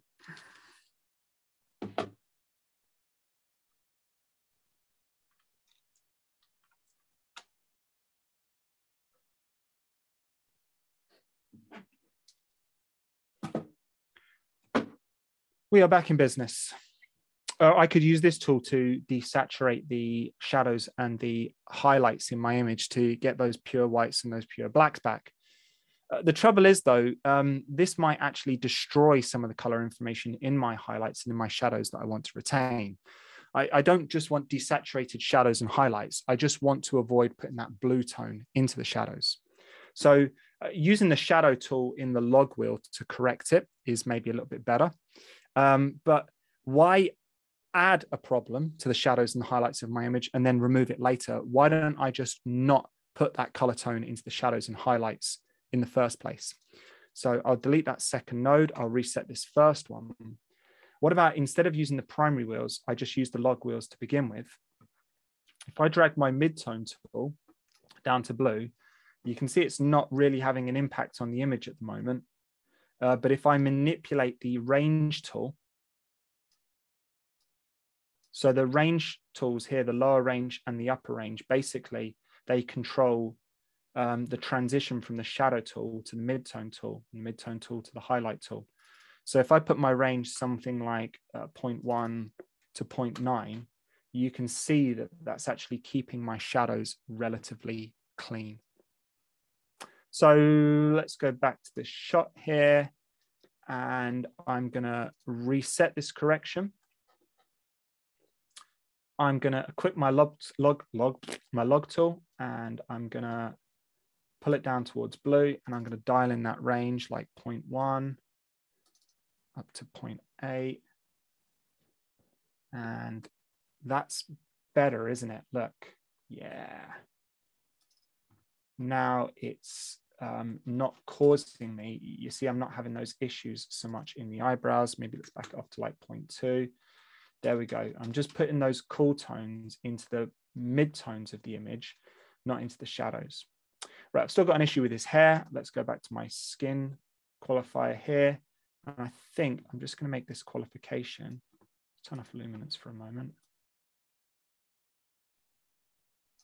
I just need to make this qualification a little bit more generous.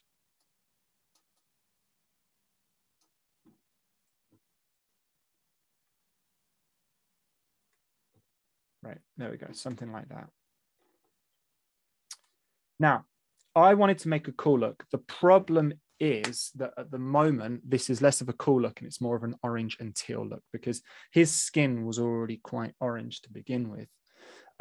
So this skin layer here, I'm using it to protect my skin tones, but I don't want it to fully protect them. I do want those skin tones to be allowed to be cooled slightly.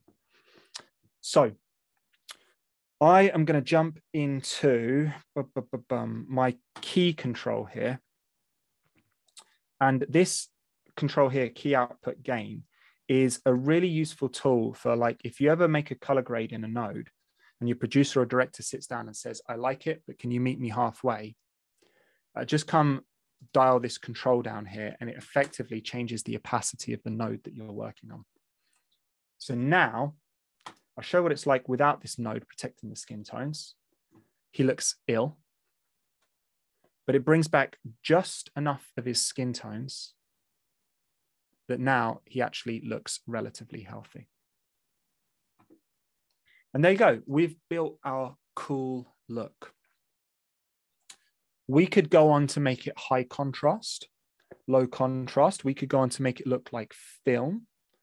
We could make it brighter. We could make it darker. We're going to play around with some of that in a bit. But this little node structure that I've set up here is actually really quite versatile. Generally, most looks that we apply color-wise to a shot involve us breaking the image into two parts.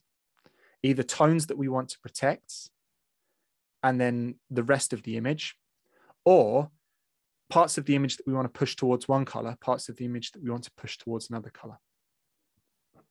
Let's morph this into a warm look, okay?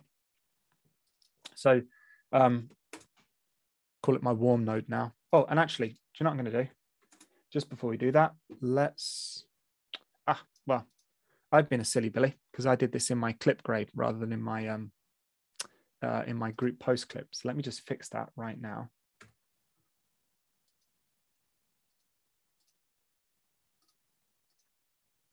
How silly.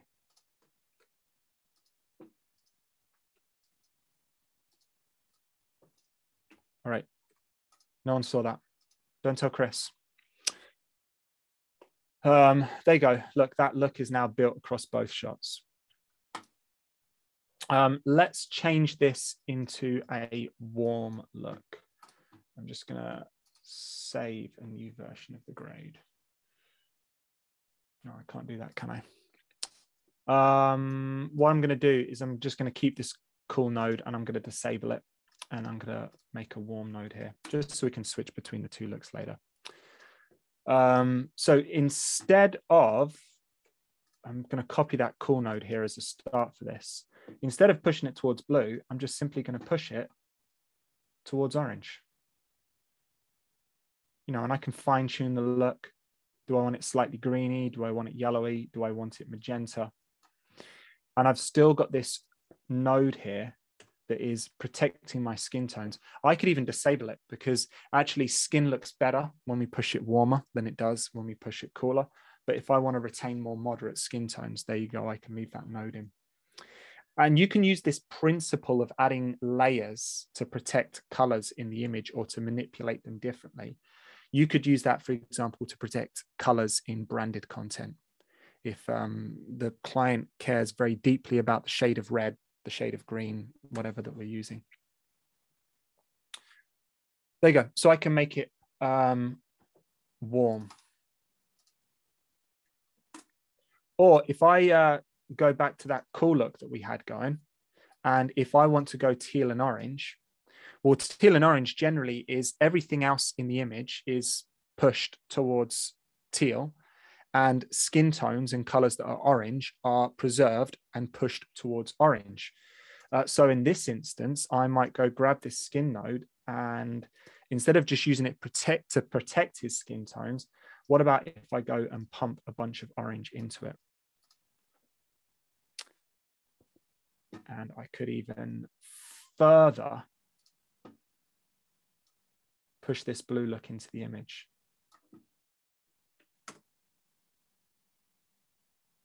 And all right, I've got some issues in his hair that I need to fix. But look, now I've gone teal and orange. So we can use this little system of layers here to set up and to control the hue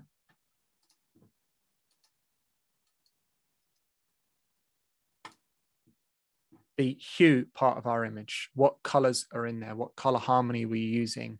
Hey, if there are colors in this that don't conform to the color palette that I'm trying to set up, well, what could I do? I could use tools, for example, like hue versus saturation or hue versus hue. I've got all of these green tones in the image. Remember when we looked at that Transformers example, that in an attempt to get the colors in the image to conform to the color harmony that the colorist, the cinematographer, is trying to build, look at these bizarre colors we have on the trees in the background. And you don't question it when you're half an hour deep into the film, because you just accept the color palettes in there. This is realistic within the scope of the film. So let me push back to my sandbox here. I could use, for example, hue versus hue, and I could, let's do it before my call node. I do apologize. So versus curves, I could use this to find the greens in the image and push them closer towards the intended color palette of my film. Because this is a correction that is not going to be specific to this shot, because it is a correction that I want to apply broadly across all of the shots in my timeline, I'm going to make those control points quite wide as well, so they're quite generous and forgiving. Another tactic that we can employ as well is to use hue versus saturation to just selectively desaturate all of the colors in the image that don't conform to my palette. So I said this is going to be teal and orange. So man, and this up here, this is the teal part of the image. So teal is the only color really that I care about preserving here. So I can just, I'm not going to completely desaturate it because I'm going to end up with artifacts in my image, but at the very least make those colors less dominant in my final image by just going through and killing their levels of saturation. So we've dealt with hue. So when we build a look, what colors are in the image? Saturation. Is it highly saturated or is it low levels of saturation? Let's build that in.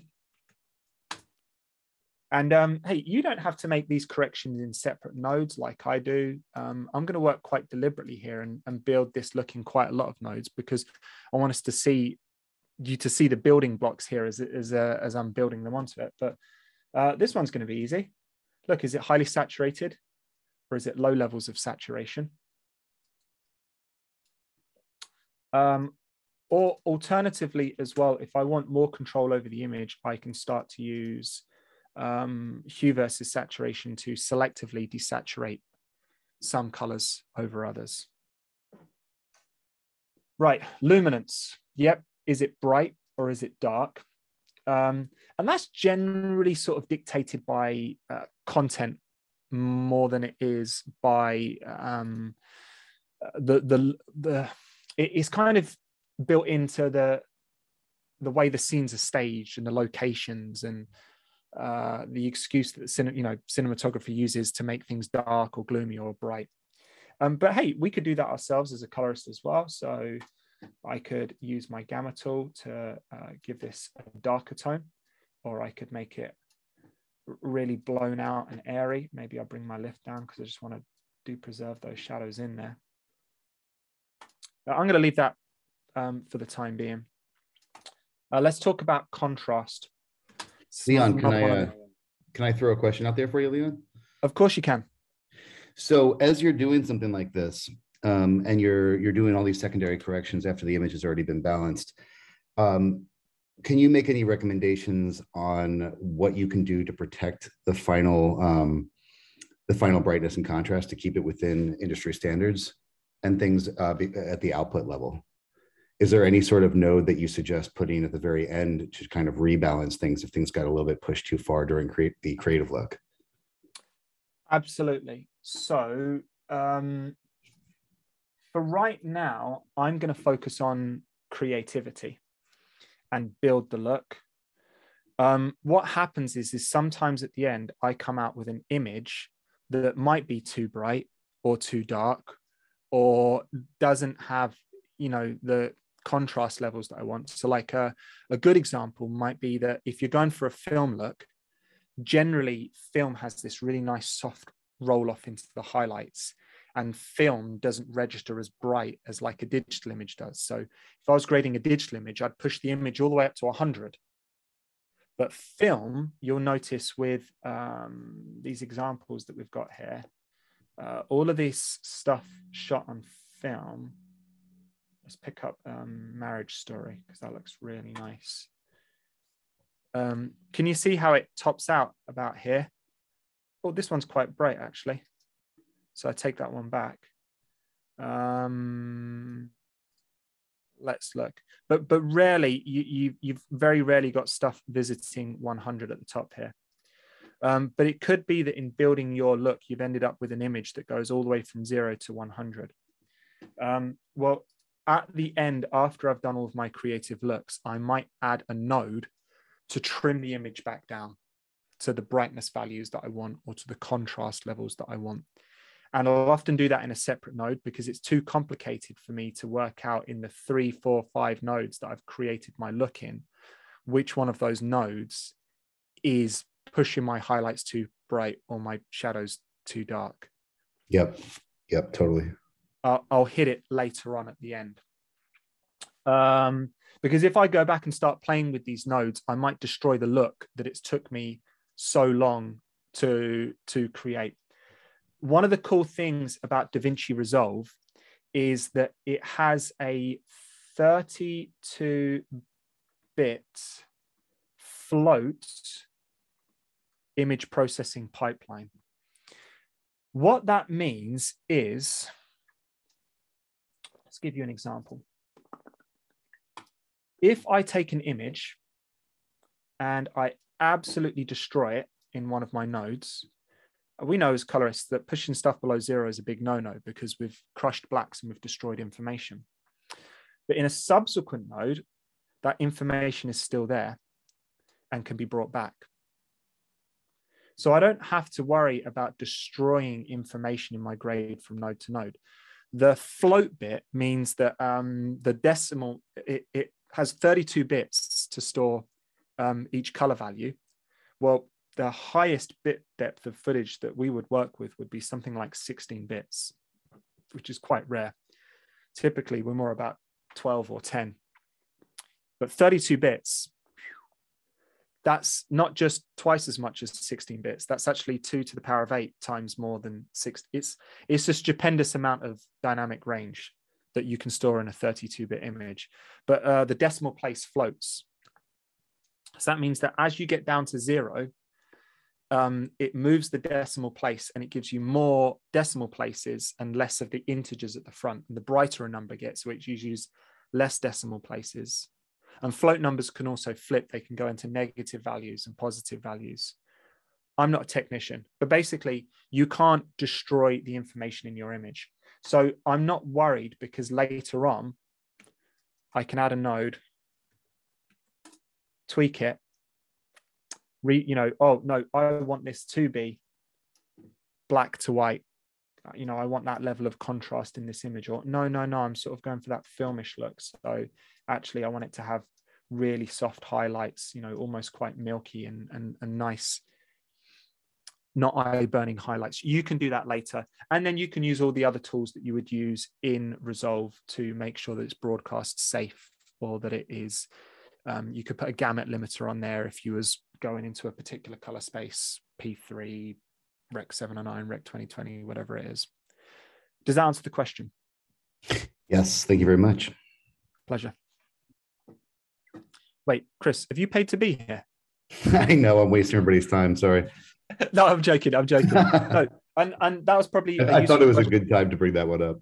I'm joking. Do you know what? When we do courses like this, and I think it's maybe a little bit different in America, but in Britain, no one wants to be the person that puts their hands up and asks the question. And like, it'll be a stupid question. And there's no such thing as a stupid question. And when someone puts their hand up and asks a question, there's usually like 5 other people in the room going, actually, I was wondering that too. So if you have a question, be the hero and ask it, because everyone else will probably appreciate it. Right. Jokes aside, great question. So where were we? We had dealt with the colors. We talked about changing the saturation level of the image. Let's talk about we talked about changing the luminance of an image. Let's talk about changing the contrast of an image. Now we can just go ahead and use the contrast tool. Maybe if I demonstrate this using my gradient here. Contrast is making the brights brighter and the darks darker in an image, right? I can choose where I add contrast to the image using this tool.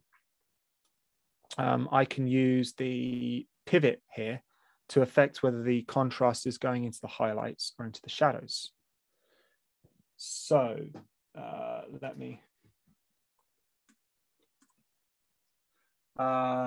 let me go back and revisit the image that we're grading. So I could add my contrast using the contrast tool. And I could say, am I going to put it in my highlights? Am I going to put it in my shadows? I could, fine tune, play around with what we're going to do there. There are other way more sophisticated ways of building contrast into an image as well. So what I want to show you is how to make, I'm just going to take off this sort of teal and orange thing that we've done here. And I'm going to go back to having a cool image. And Leon, do you typically work in this order where like contrast is coming after the color correction? Yes. Okay. Because, and I say typically, because when I add contrast to the image, it is going to affect my ability to do things, for example, like key out skin. Got it. Okay. Because at the moment, the tones in the image are linear and predictable. But when I start adding contrast to the image, I'm going to compress and expand particular color ranges in the image. Luminance affects saturation and color. Well, it doesn't affect color, it affects saturation. So yeah, it's a safer way around to do it. Right. I am going to build into this image the bleach bypass look. Do you remember I said a bleach bypass look is kind of a combination of a black and white image and a color image because it leaves the silver halide crystals in. So let's use my favorite node structure again. We're going to use another layer mixer. And I'm going to make two copies of the image. I'm going to make one that's black and white and one that's color. I'm actually going to put the color image underneath. And for all of you, I'm going to spell color the American way. You are welcome. Right. So here's my color image. Here's my black and white image. I'm going to desaturate the black and white image. Where's my saturation controls? And at the moment, they're being mixed back together with this layer mixer that's in the normal composite mode. Again, if you're familiar with working in Photoshop, well, you can change the way that different layers are composited together. Colors are numbers.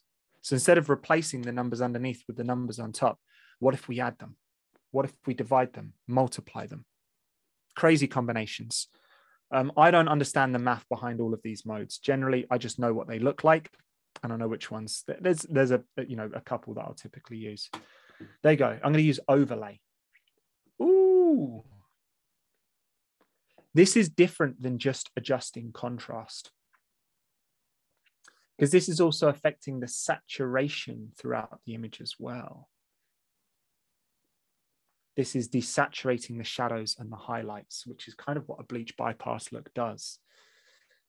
I can tailor this look by coming around and playing with the tonality of that black and white layer as well. I can control the overall levels of saturation by playing with the saturation of my color layer as well. And this is, it's kind of like your big one-armed bandit, but you've got a wheel for hue, you've got a wheel for saturation, you've got a wheel for luminance, and you've got a wheel for contrast. Let's say there's two different ways to have hue, saturation, luminance, and contrast. Well, that's 2 times 2 times 2 times 2. That's heavy math. Hold on. 2 times 2 times 2 times 2.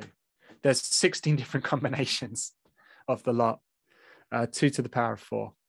That you can have those different characteristics together. So there's 16 different looks that you can build just by understanding how to make it a high contrast or a low contrast image, or a saturated or a desaturated image. So I can flick between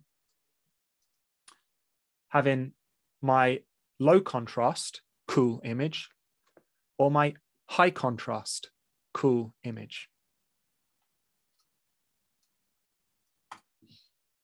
Let's say I'm absolutely intent on this bleach bypass look now. So, well, actually, there's more than hue, saturation, luminance, and contrast. We've got other visual characteristics of the image. Like, are we trying to emulate film?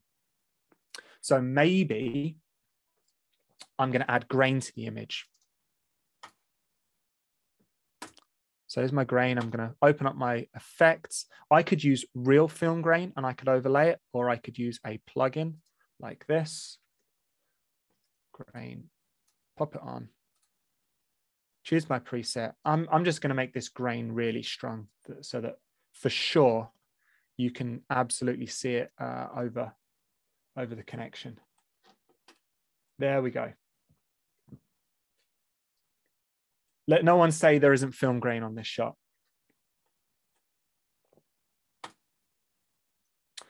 Or if I'm trying to make a film look here, and I'm just going to detour slightly. Let me head over here. So I've got this shot of a hiker crossing a river. Now, film, do you remember we said that film, and maybe, will I use this shot or will I use this one? Let's go use this one. Let me get rid of these grades that we were playing around with here. Let's say I want to create a film look. Film, we said one of the characteristics was film was that the red channel exposed brighter than the other channels. So I could try and build a film look myself. So I'm going to make the red more dominant in this image. And typically as well, shadows in a filmic image like go a little bit blue.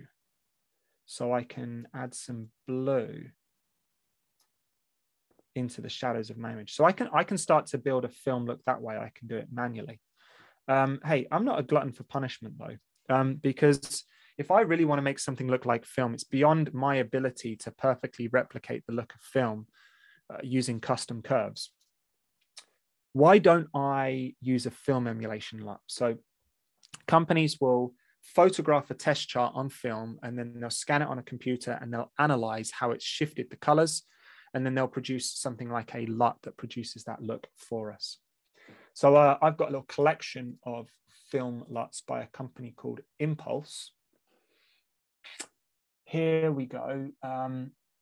These LUTs, they're all built for different color profiles. At the moment, I'm working, let's just check my color management settings. I just need to make sure that I'm working in Rec 709, because otherwise these Rec 709 LUTs won't work. So let me just take that off, go to custom. There you go, my timeline color space is Rec 709. Perfect. So I could come in here and I could grab one of these LUTs. I'm gonna grab this one and apply it to the image. And it's done a much better job of skewing the colors in this image than I would have. So I just wanted to show you that on a vanilla image.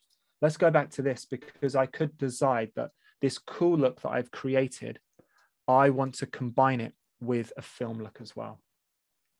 So I'm going to go grab that exact same LUT, pop it onto my image. And now I'm building a cool, high contrast film look.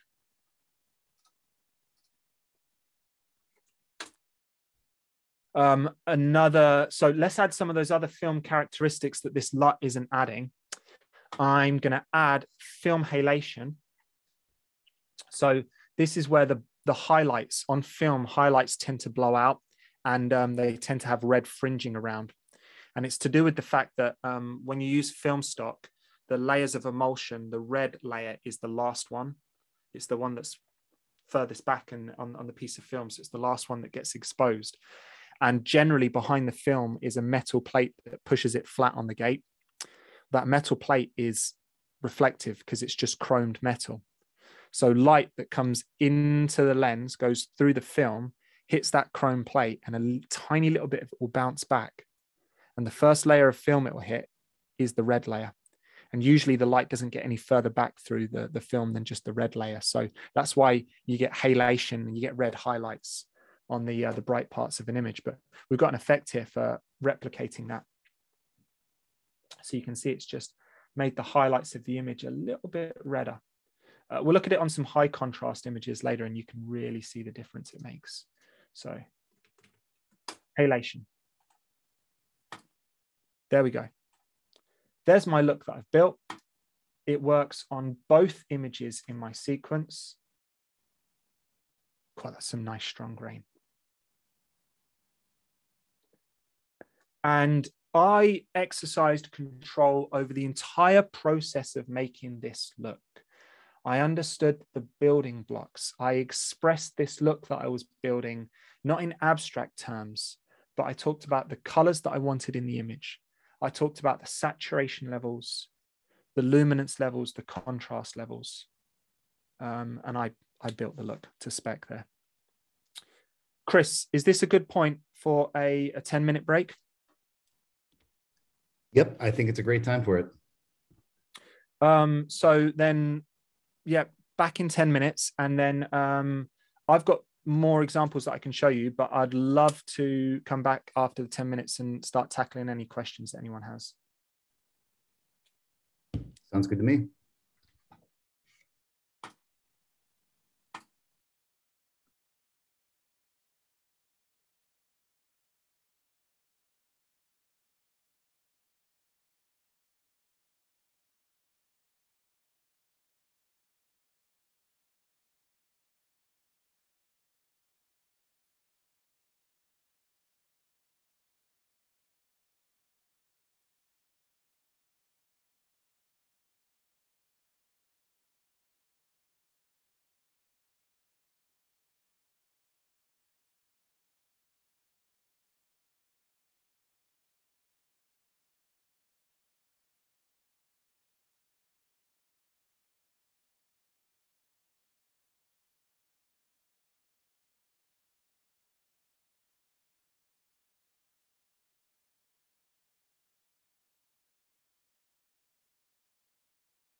Welcome back, everyone.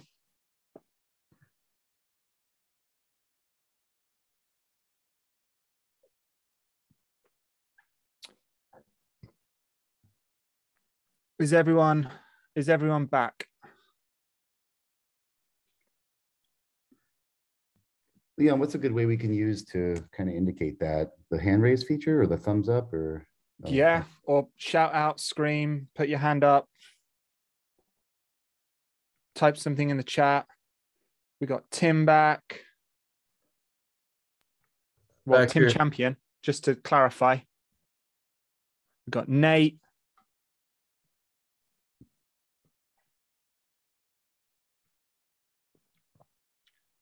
We got Mole back. Is it Frank? Is that who's behind Mole? Yep, awesome. Nice to have you with us, Frank. We got both Tims. We've got Nate. We've got Frank, and we've got Tom. Cool. That's everyone. Does this microphone make me look like a Twitch streamer? I had it before. I had it before. It was cool. Okay. I buy microphones based on their like audio characteristics, not on whether it's what it looks like. Anyway, right. So, are there any questions thus far that I can begin to answer and to incorporate into what I am demonstrating?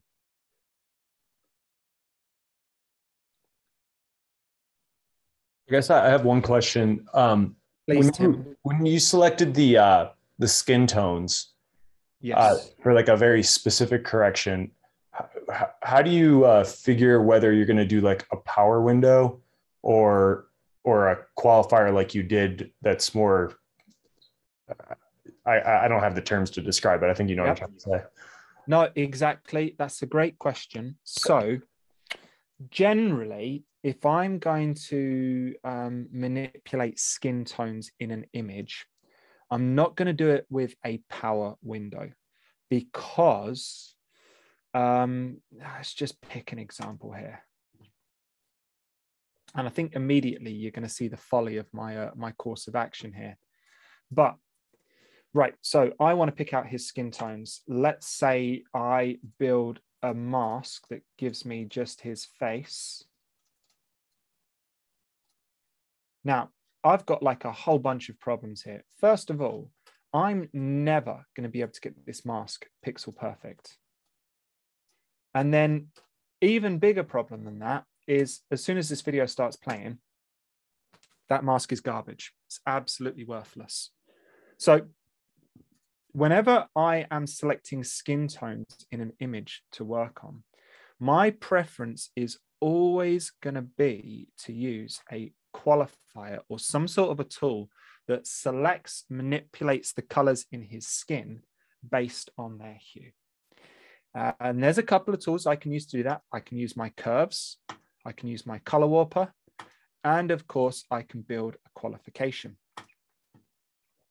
And this qualification that I build for his skin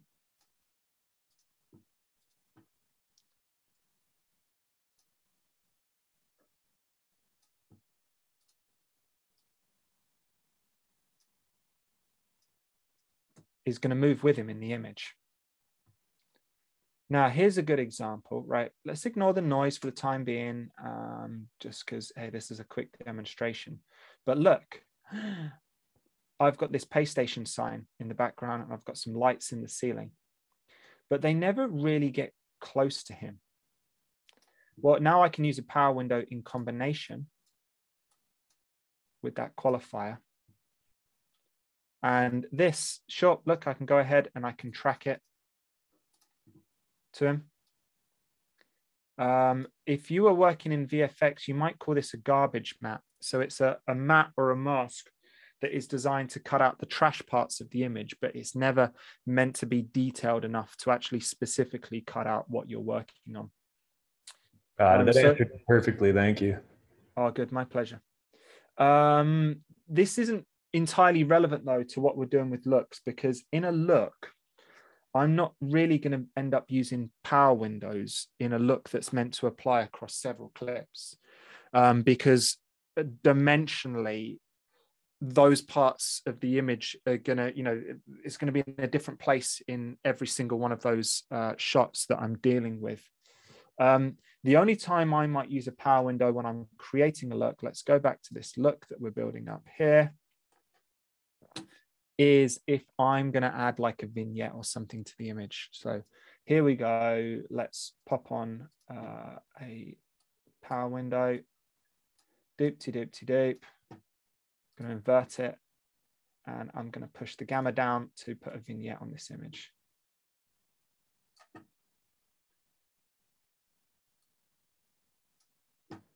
There we go. Because that's something that is going to be consistent across every single shot in my timeline. Very good question, Tim. Any other questions from anyone?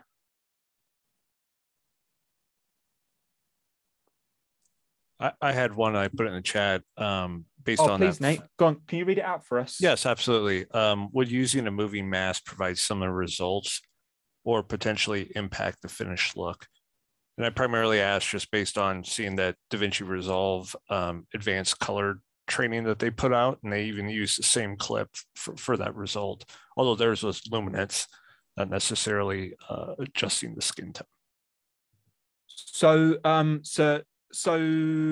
let me just check I've understood this. So you're asking about using a moving mask to, for example, work on his skin tones, and what are we trying to compare that against, Nate? Just primarily if that would be the same result as what you had done previously, right, or if that would potentially have like a negative side effect. Yeah, I mean, so right, I could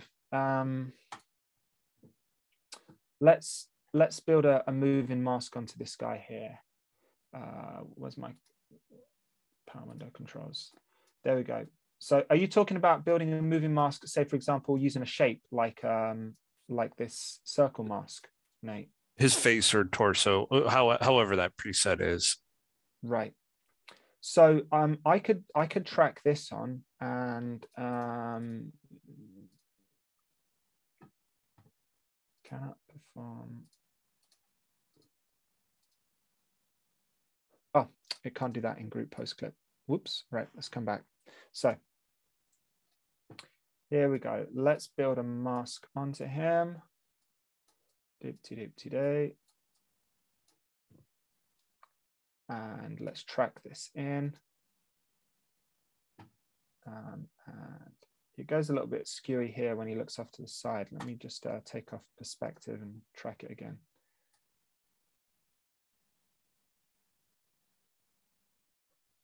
Yeah, it's fine.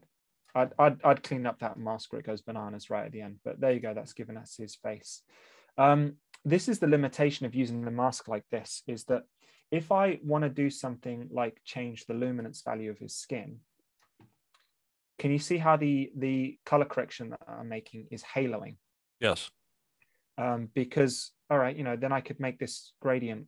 I mean, that's only going to make the problem worse, right? So using a window like this is only good for like making really, really subtle corrections to the image, ones where I'm not going to notice the haloing around him as it transitions back to the uncorrected image elsewhere. So that's not going to cut the mustard.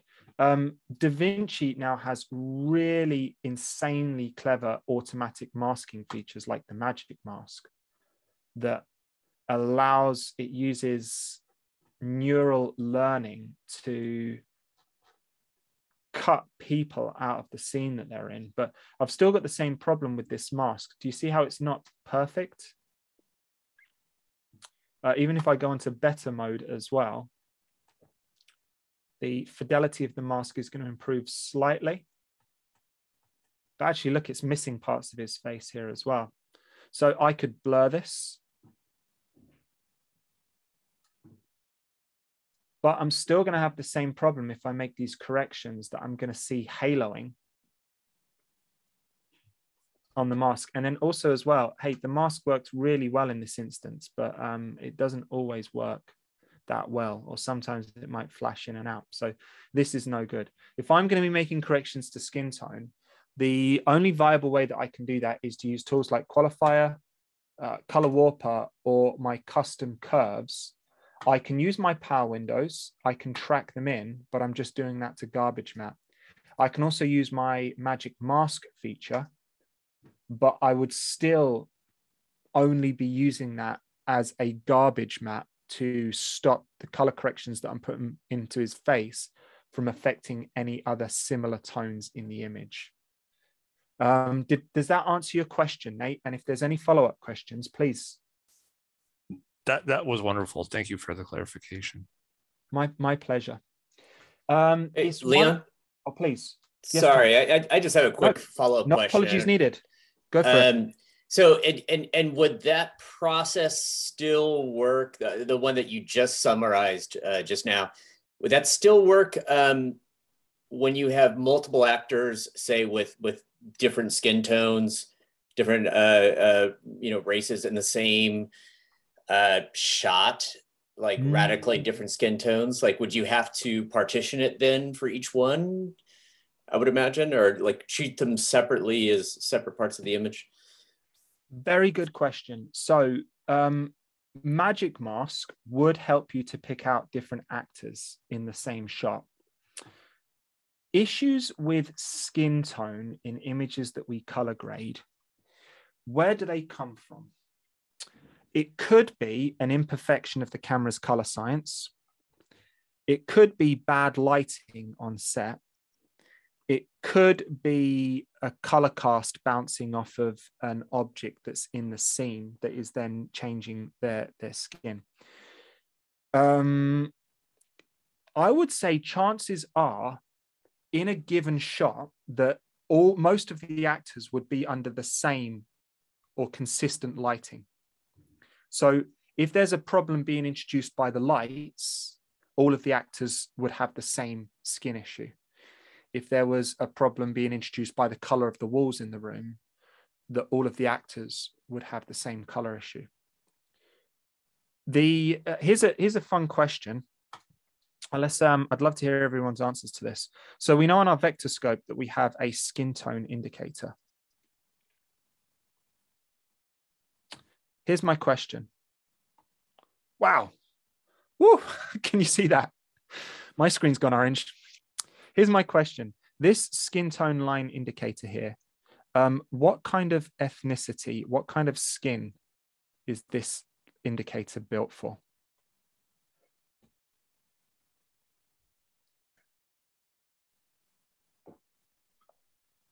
I'd assume it was Caucasian. Yeah. So Nate says Caucasian. Tim Champion is saying all of them. So we're 1 for 1 at the moment. Does anyone else want to weigh in on this? And anyone brave enough? My guess is that it would default to Caucasian as well. Okay. Yep. So that's a very, very common answer.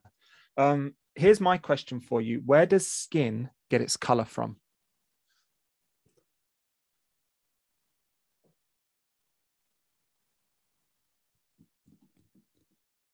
Are we talking about red capillaries or?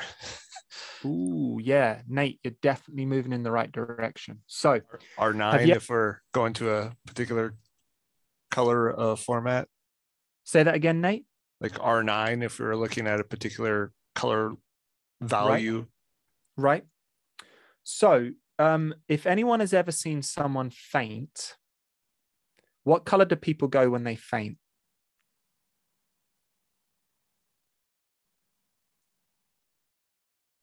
What color do people go when they faint? Get your brains working. Someone shout it out. There you go. Yeah. Tim says white, pale, right? So when people faint because of a lack of blood supply to the brain. That's what causes people to faint. So literally, when the blood empties out of their face, people go white. So right there, that tells you where people get their skin color from. They get it from blood. And everyone in the world has, give or take, the same color blood.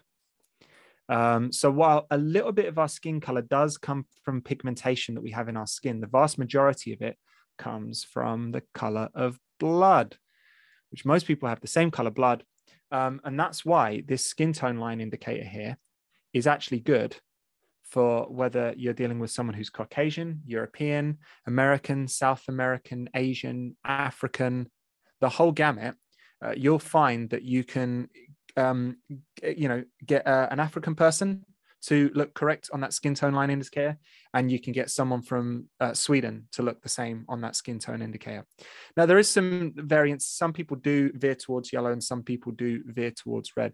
But the point is that is in a scene where you've got a number of players that are all photographed on the same camera and lit with the same lighting, if there is an issue with their skin tone, chances are that a single skin tone correction will correct all of their skins. And because you're basically dealing with the same shade of orangey red as well, which is our skin tone line as well, you could probably qualify all of their skin and correct it all in a single node without having to mask out individual people.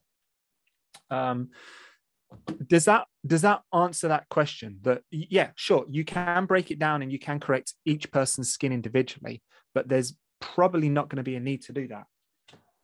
It sure does. Yeah, that's a lot of information. I appreciate it. That's awesome. I didn't know that. Good. And don't quote me verbatim there, but that's someone else might have a slightly different opinion on that, but there is also a case to be made as well that it is irrelevant the color of their actual, the finesse of the color of their skin, because this line here represents how people are used to seeing skin displayed in our images as well. So in terms of making an image that our audience accepts, pushing skin tone towards that color will work. There is, I'll have to find it somewhere at some point, but I used to have a nice clip of, like, it was just cut through people of different ethnicities and their skin color, and it was a cool exercise just to plot them all on the vector scope and to see what they looked like.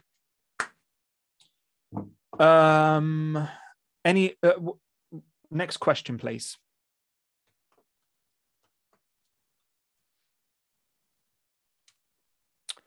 Leon, I work with brands a lot, and Tim, yeah. and you had mentioned with branded content, like, really pulling out a specific color.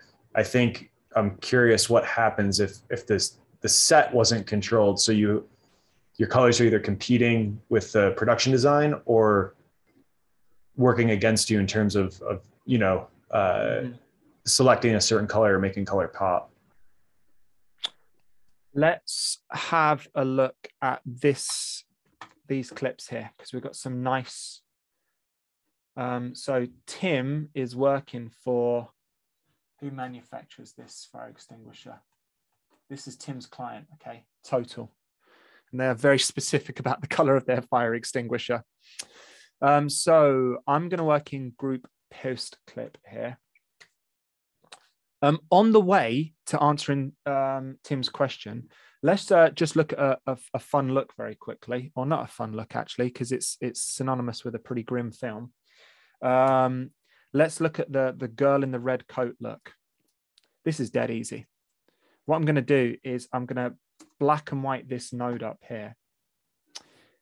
Hey, when you're creating a black and white look, it is not just as simple as desaturating the image. Instead, use your RGB mixer, put it into monochrome mode. And what it allows you to do is to balance whether that black and white image is being made of an even mix of your red, green, and blue channel, or whether you're biasing it and you're using more data from the red, more data from the green, more data from the blue. I'm going to leave it as stock there, but if we're going to look at films like, we had a still here, we didn't look at this one, here you go, here's a recent black and white film, Roma. Black and white photographers, they'll actually put colored filters on the front of their lens to change the way that skin renders or the sky renders. Or So we have that ability even when we're black and whiting an image in Resolve. Hey, it's that node structure that you see me use all the time. I'm gonna turn this node on and I'm gonna qualify the red portions of the image. I'm gonna go into my highlight mode to refine that key.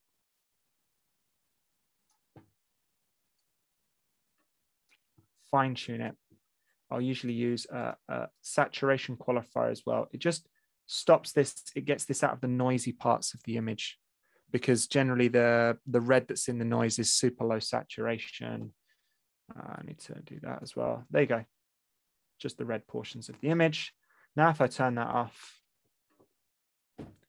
hey presto, girl in the red coat. Now, the fire extinguisher manufacturer is very concerned about their branding being consistent, and whether it's in print media or whether it's on TV, it needs to be a very particular shade of red. Whether I'm doing this Schindler's List look or not, if I just reset that node and we're back to being red, well, do you see how I've got a separate image pipeline that is protecting the reds in my image? So I can manipulate these individually. I can change. Look, I can make the pillar drill green now. You know, this is a way of making the, conforming the color palettes. All right, someone's decided we're going to have this look in post, but they didn't do it properly and get a production designer to build this into the image from the beginning of production. Brilliant.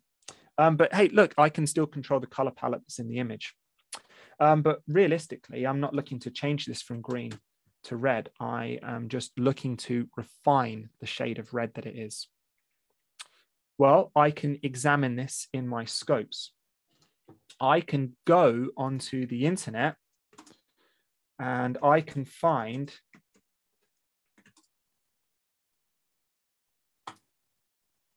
other imagery that Total have put out. Maybe Total isn't the brand, but anyway, you get the idea. So, and presumably I wouldn't be ripping this off of the internet. I would have been handed a branding package from the client that I'm working with. They'll have told me hex codes, RAL numbers, whatever information I need to actually reproduce that red. So in this instance, I am going to grab just a random picture here of a fire extinguisher. That one will do. Gonna save this image to downloads, and I can import this image as a still into Resolve. And now that I've done that, I can wipe it over the image that I'm working on. I can even resize that reference.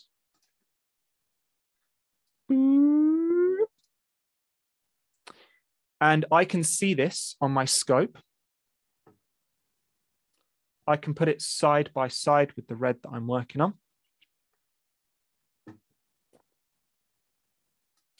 I can even equip my qualifier and I can examine the red, green, and blue values. When I am match grading, there are 3 questions that I always ask myself.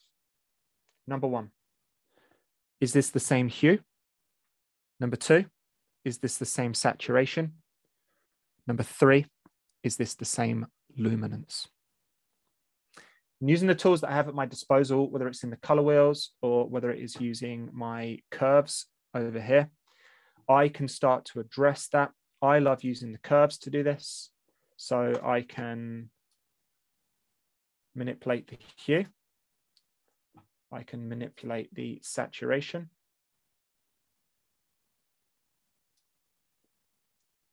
And I can manipulate the luminance. And I'm not saying I've matched it perfectly there, but now I've matched the client's branding colors or whatever that they've requested. That's how I'd go about breaking down that problem. Does that answer your question? Yeah, it does. Thank you so much. Very good. Next question.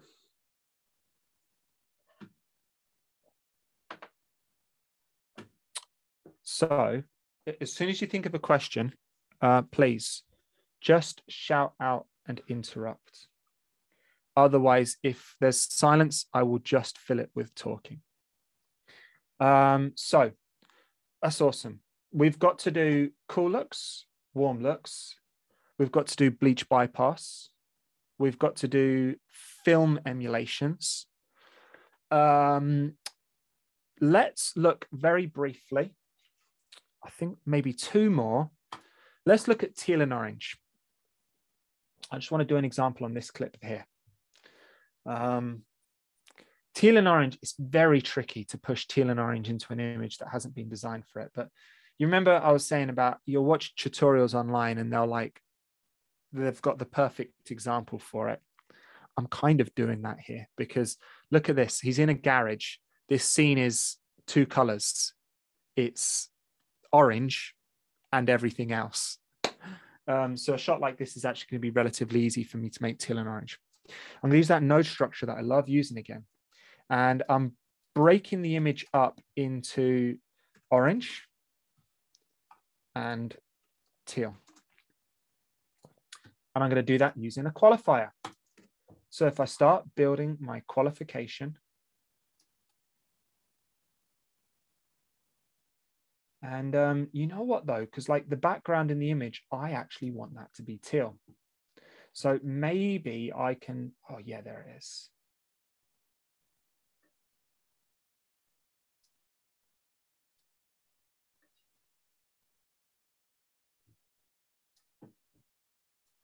I don't know, this might be a little bit scrappy, this. So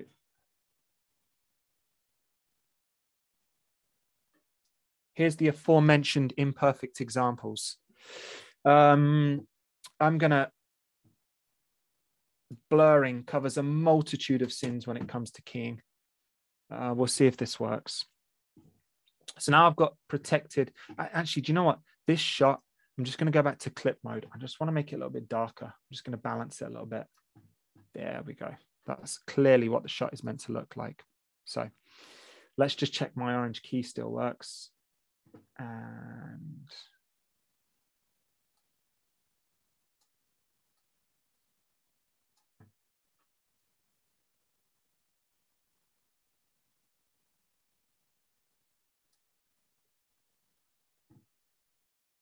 all right, this could be a bit iffy.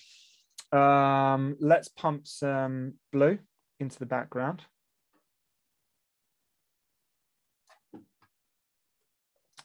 And I'm going to use that technique actually of doing my shadow correction in a different node using those log tools. Man, let me just turn my radiator off. Oh, it is off. It's getting toasty in here. Shadow correction applied. Here we go. So we're going to drive some orange into the shadows just to clean up those blues. And then here with my orange layer,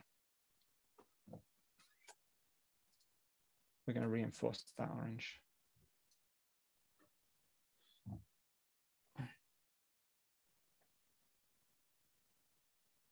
One moment.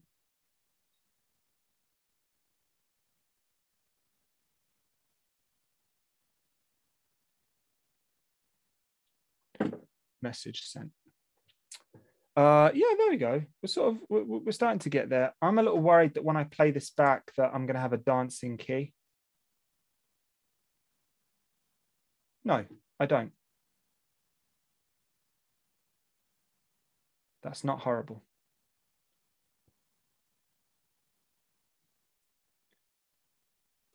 I'm quite happy with that. I think we're seeing some issues here. You can see some noisiness in the image, and that's a result of this orange key.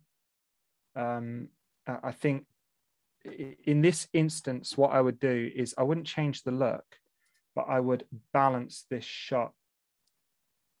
It's the fact that I've not got through and I've not balanced all of these shots to have similar luminance levels.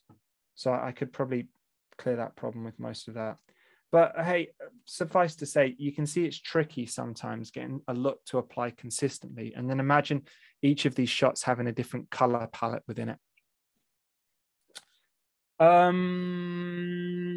Let's talk very briefly about tweaking looks. Because once we have sort of start to build our look like this, Chris asked that great question earlier of, well, what if we then need to tweak it, legalize colors, or maybe we've ended up making the whole thing too bright or too saturated. So it's quite common. You'll see like a lot of colorists might put a node in called look adjustment, and they might like bring their global saturation down to match whatever it is that they're doing or they're producing in there. Another really cool thing that you can do to further hone and tweak your look is use the color warper, because here I'm trying to pull off this teal and orange look.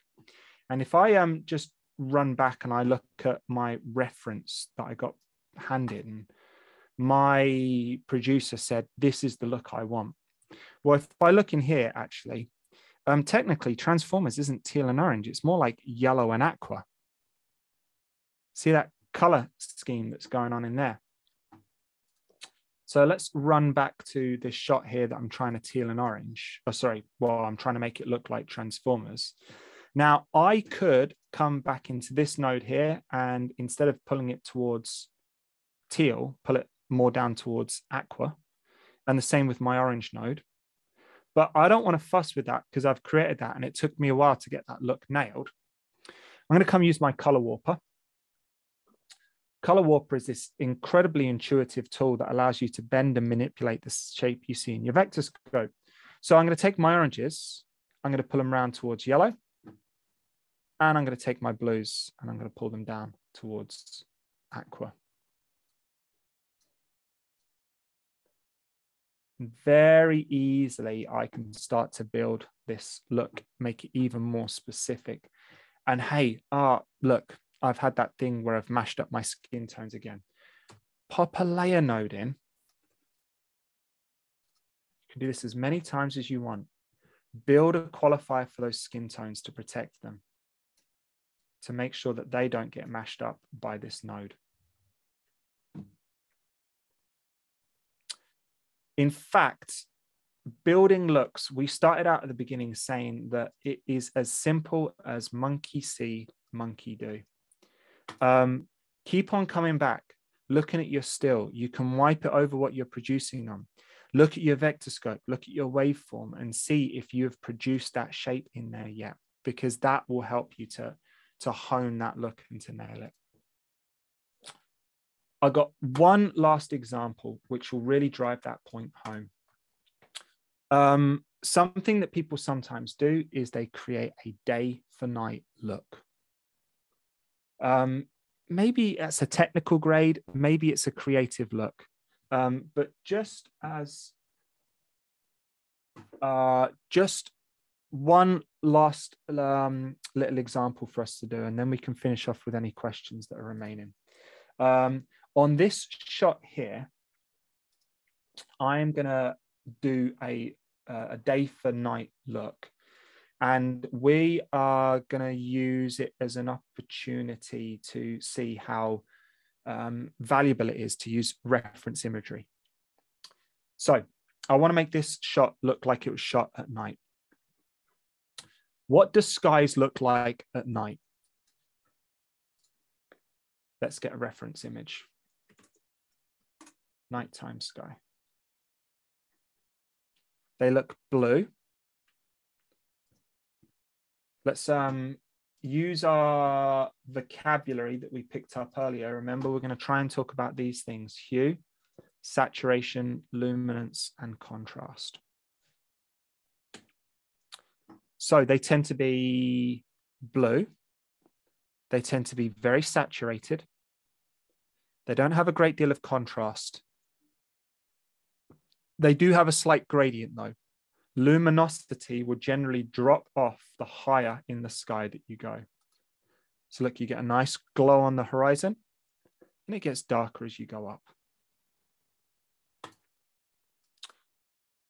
I'm going to break this image down using layers. So Let's build one, first of all, for the sky. So I'm going to build a qualification for the sky.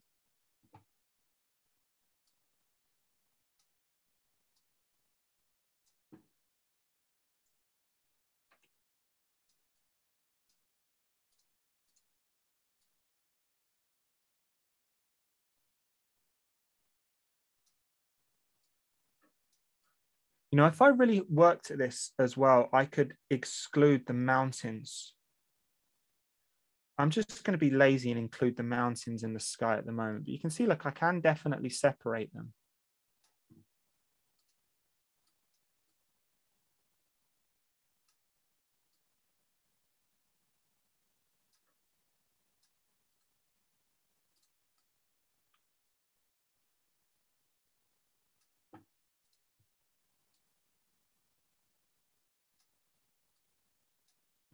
It's pretty clean.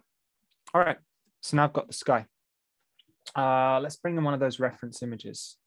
This one was nice.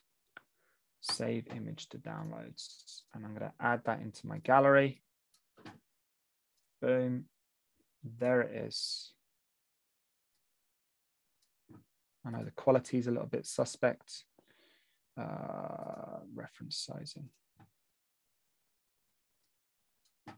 So first thing I'll do, let's address the luminance.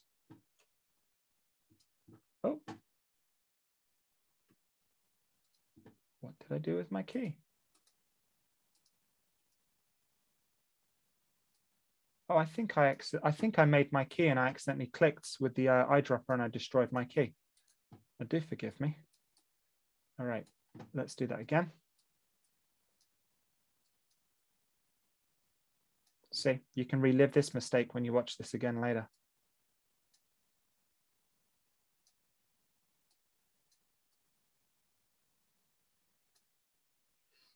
There you go. Key built again. So let's deal with the luminance.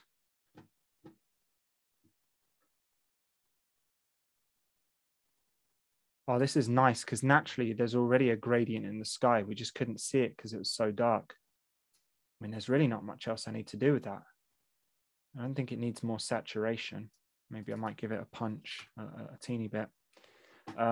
If I wanted as well, I could reinforce that gradient in the sky. Let's add another node here. And we could go dip.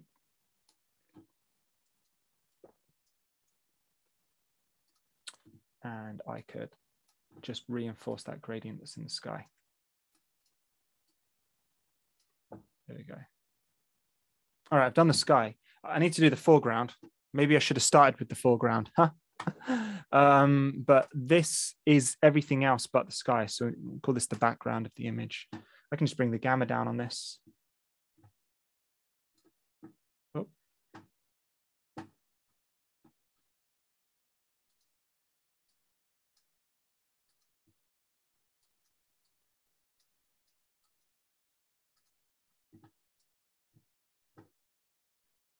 So I'm going to bring it down. Hey, let's just look very quickly. Let's get another reference image up here. Let's go Wheatfield at night. Terrible examples. This one's a better example. I mean, look, that's way too stylized. That's clearly an artist's interpretation. This is a better example because that's an actual picture. Do you notice how at night colors tend to look less vibrant? And that's actually a quirk of human vision, that at nighttime, we don't see color as well. There are parts of our eyes that are sensitive to luminance. There are parts of our eyes that are sensitive to chrominance, and we rely more heavily on the receptors in our eye that see luminance at night because we've got more of them. So these colors are way too saturated for this to be a nighttime shot. So I'm going to kill the saturation. Maybe I'm going to be quite drastic, maybe run it down to 20. We still have colors that are really popping in this shot as well, like that red jacket. I could use one of my curves, for example. I could use saturation versus saturation, and this will allow me to roll off the most saturated colors in my image.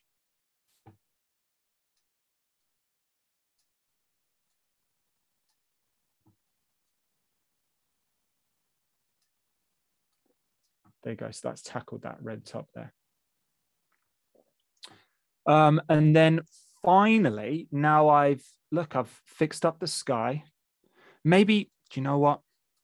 I'm going to make the sky a little bit less saturated because I feel like it doesn't suit the tone of the image. That's better. Maybe now, finally, I might add a little bit of relighting to the image just to add a little bit more shadow and interest. So I've popped a gradient in the foreground.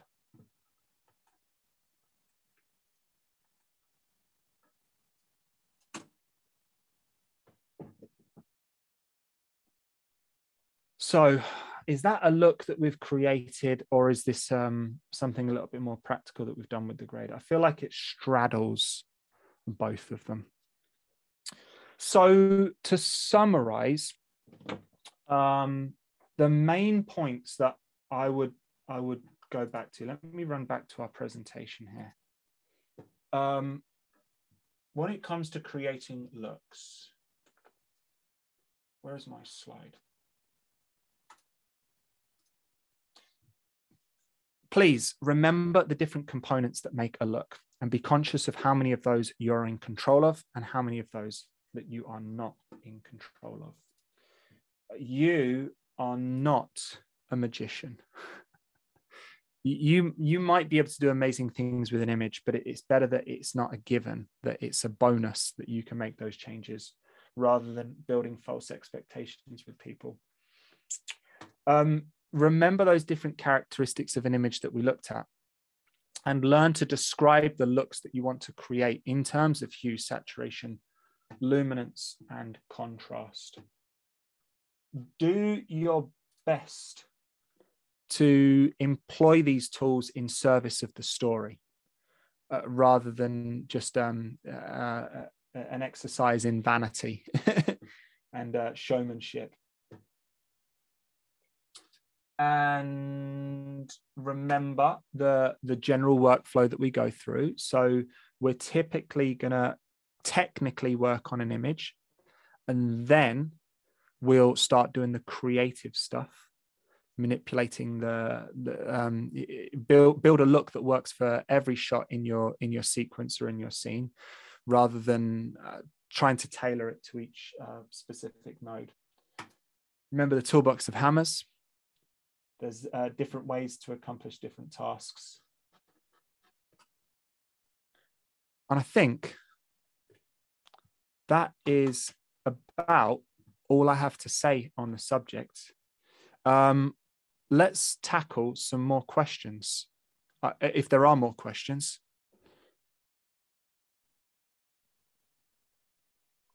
Is there any, I guess, hard, maybe not hard rules, but thinking about like camera systems as a colorist, which I am not, you probably are all aware now.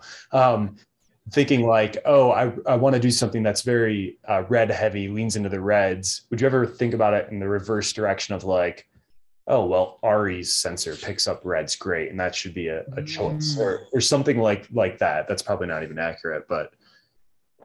Well, if you want red heavy footage, then you need to shoot with the red, of course. Of course, of course. That's a good question. So camera technology is very mature, and Ari, Red, Sony, Canon, they all do marvelous jobs. I think Ari is probably the most renowned in terms of its color rendition and reproduction. But I feel like as well, that's more, don't get me wrong, they are fantastic, but it's like Ari has done a fantastic job of earning that reputation. And maybe other brands do offer similar color fidelity, but they're not called Ari though, if that makes sense. So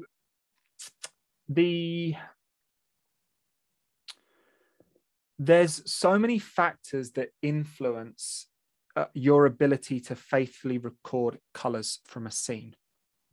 So it's not just the camera, it might be the lensing. The way that the scene is lit is also going to have a huge effect. And then there's also the way the image is recorded from the camera. So manufacturers like Red and ARRI, they don't have low quality codecs in them. You know, ARRI RAW is going to give you a beautiful 12-bit image. Red Code is going to give you a beautiful 16-bit image.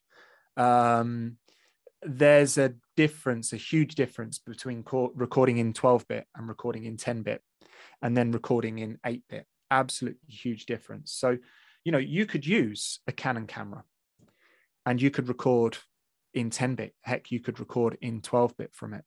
But also as well, like, people producing stuff for TV, they're not going to shoot in 12-bit because that's just ridiculous for the content and the audience that they are producing for. So the additional storage and processing power that requires in post-production is not an economic trade-off. Wouldn't it be brilliant if everything that we shot was in raw 16-bit? So there isn't like a magic camera system that you should use to faithfully record colors for this and for that. People say that, like, you know, ARRI produces a softer image, Red produces a crunchier image. That might be true, but, like, you know, we live in an age where we have amazing software like DaVinci Resolve, and there's no reason why you can't make the ARRI look crunchy or the Red look softer and do it in post. I guess it is also going to be a better cinematographer makes a better image, not a better camera makes a better image. So you could give a poor quality cinematographer an expensive camera and they might produce a trash image. You could give a really good cinematographer a cheaper camera and they would produce a better image. I feel like I've not given you the answer that you want. I don't know. Have I just been talking in circles? No, it's a very fair answer. I work in a scenario where we get a lot of mixed formats and a lot of, unfortunately, not the higher end camera formats. So sometimes I'm trying to look backwards at it to see, is there a way to get us closer to the target with an intentional choice, if you know what your end game is. But I think you hit it. Just, you know, we're getting so advanced now. If you're shooting log or raw, you have just a lot of flexibility. Yeah. And good quality lighting on set. And, you know, like if you work with a good gaffer, they'll set up all of the lights and they'll go around and they'll check them with a colorimeter. And then they'll put green or magenta gels onto them to shift and to bring everything back. Is it cheaper for you to do that in post-production, or is it cheaper for you to do it in production? It's generally a better result, and it's cheaper to get it done properly in production in the first place. We'll fix it in post is generally quite an expensive decision to make, or a problematic one.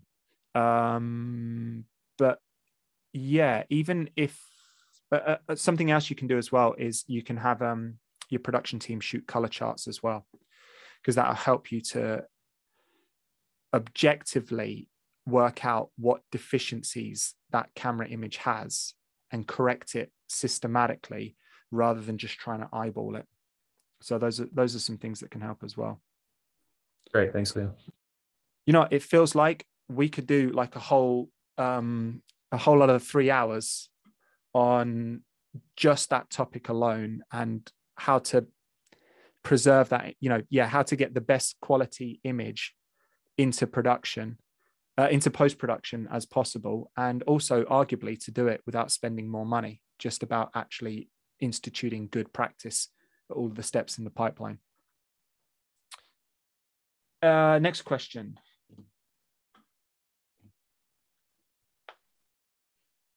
Would any of your approach, based on the node structure, you know, your techniques, would they have changed? For example, if you were, granted, I'm kind of diving more into color management and normalization, but would this approach change at all for you if you were leveraging either Resolve in a wide gamut or even ACES to a certain perspective? The tools would respond differently, but I would follow the same workflow. The great thing about working in a color managed workflow And whether that's ACES or whether that's DaVinci YRGB. So typically I would have my timeline color space set to something like DaVinci wide gamut or intermediate. Then all my tools obviously are operating in that color space on my timeline. But it means that once footage gets normalized and the color management takes that out of my hands, I don't have to place those normalizations into nodes in my node tree. It happens at the media pool level. Whether I'm working with ARRI or whether I'm working with Red or Sony footage, I'm working it in the DaVinci wide gamut intermediate color space. So my tools will respond the same way, whether I'm in an ARRI clip or in a Red clip. And then I can make a look that will work in both of those color spaces. So absolutely, thumbs up. It is hurrah for Resolve for implementing color management so well. Does that answer your question, Nate? Certainly. Thank you.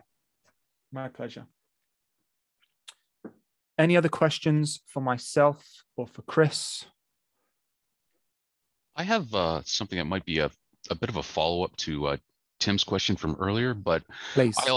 I also deal with quite a bit of 8-bit footage and charitably less than perfect stuff. Is there anything you can recommend to preserve as much possible image quality if you're dealing with something that is significantly less than perfect?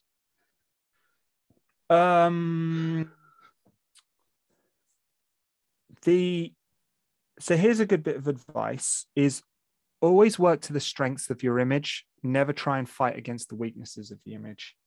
Pardon my French here, but sometimes when you're working with bad footage, you're essentially polishing a... Yes, I'm familiar with that, yeah. Yes. So at the end of the day, it's only ever going to be a shiny poo. But if you try and make it into something that it's not, then you're really going to expose the limitations of what you've got. You can't make more from less. If you've got 8-bit footage and it's in a really compressed codec, you're crippled coming out of the gate. So there'll always be a limitation with what you can do with it. Sometimes you can work around those limitations. So for example, most 8-bit footage, especially H.264, tends to have 420 chroma subsampling. So it means that they applies more compression into the color channel than into the luminance channel. Let me just see if I can give you an example here of this. I think this is 10-bit footage, but you will notice that if let me just turn off all of that. Let's see if this will work. If I try pull a key in chrominance alone, do you see how much image compression we can see in the color channel? And this is ProRes. So, I mean, even ProRes has loads of compression in. Now look what happens when I go over to the luminance channel. Do you see any of that noise and those compression artifacts? So much smoother. Yeah. So sometimes you'd be surprised that you can pull a key using nothing but luminance. You know, I've almost keyed his face there, but understand the tools that when you understand the limitations of the technology that you use. If you don't understand it, you're just sort of blindly stabbing around and stuff doesn't work and you don't understand why. Understanding how those codecs works means that you can dodge their weaknesses and work to their strengths. So yeah, there's stuff that you can do like that, or you could, get rid of some banding in 8-bit footage by blurring portions of the sky, or little tricks and things that you can use. But I would say nowadays 10-bit has to be the absolute minimum standard. There's no reason why someone should be delivering you 8-bit if you're working in a professional capacity as a videographer. And 10-bit, don't forget, 10-bit is 4 times more information than 8-bit. So don't sit there working with 10-bit footage and think, oh, I wish I had 12-bit, because 10-bit's pretty good. Did that answer that question? Very much. Thank you. Brilliant. Anyone else?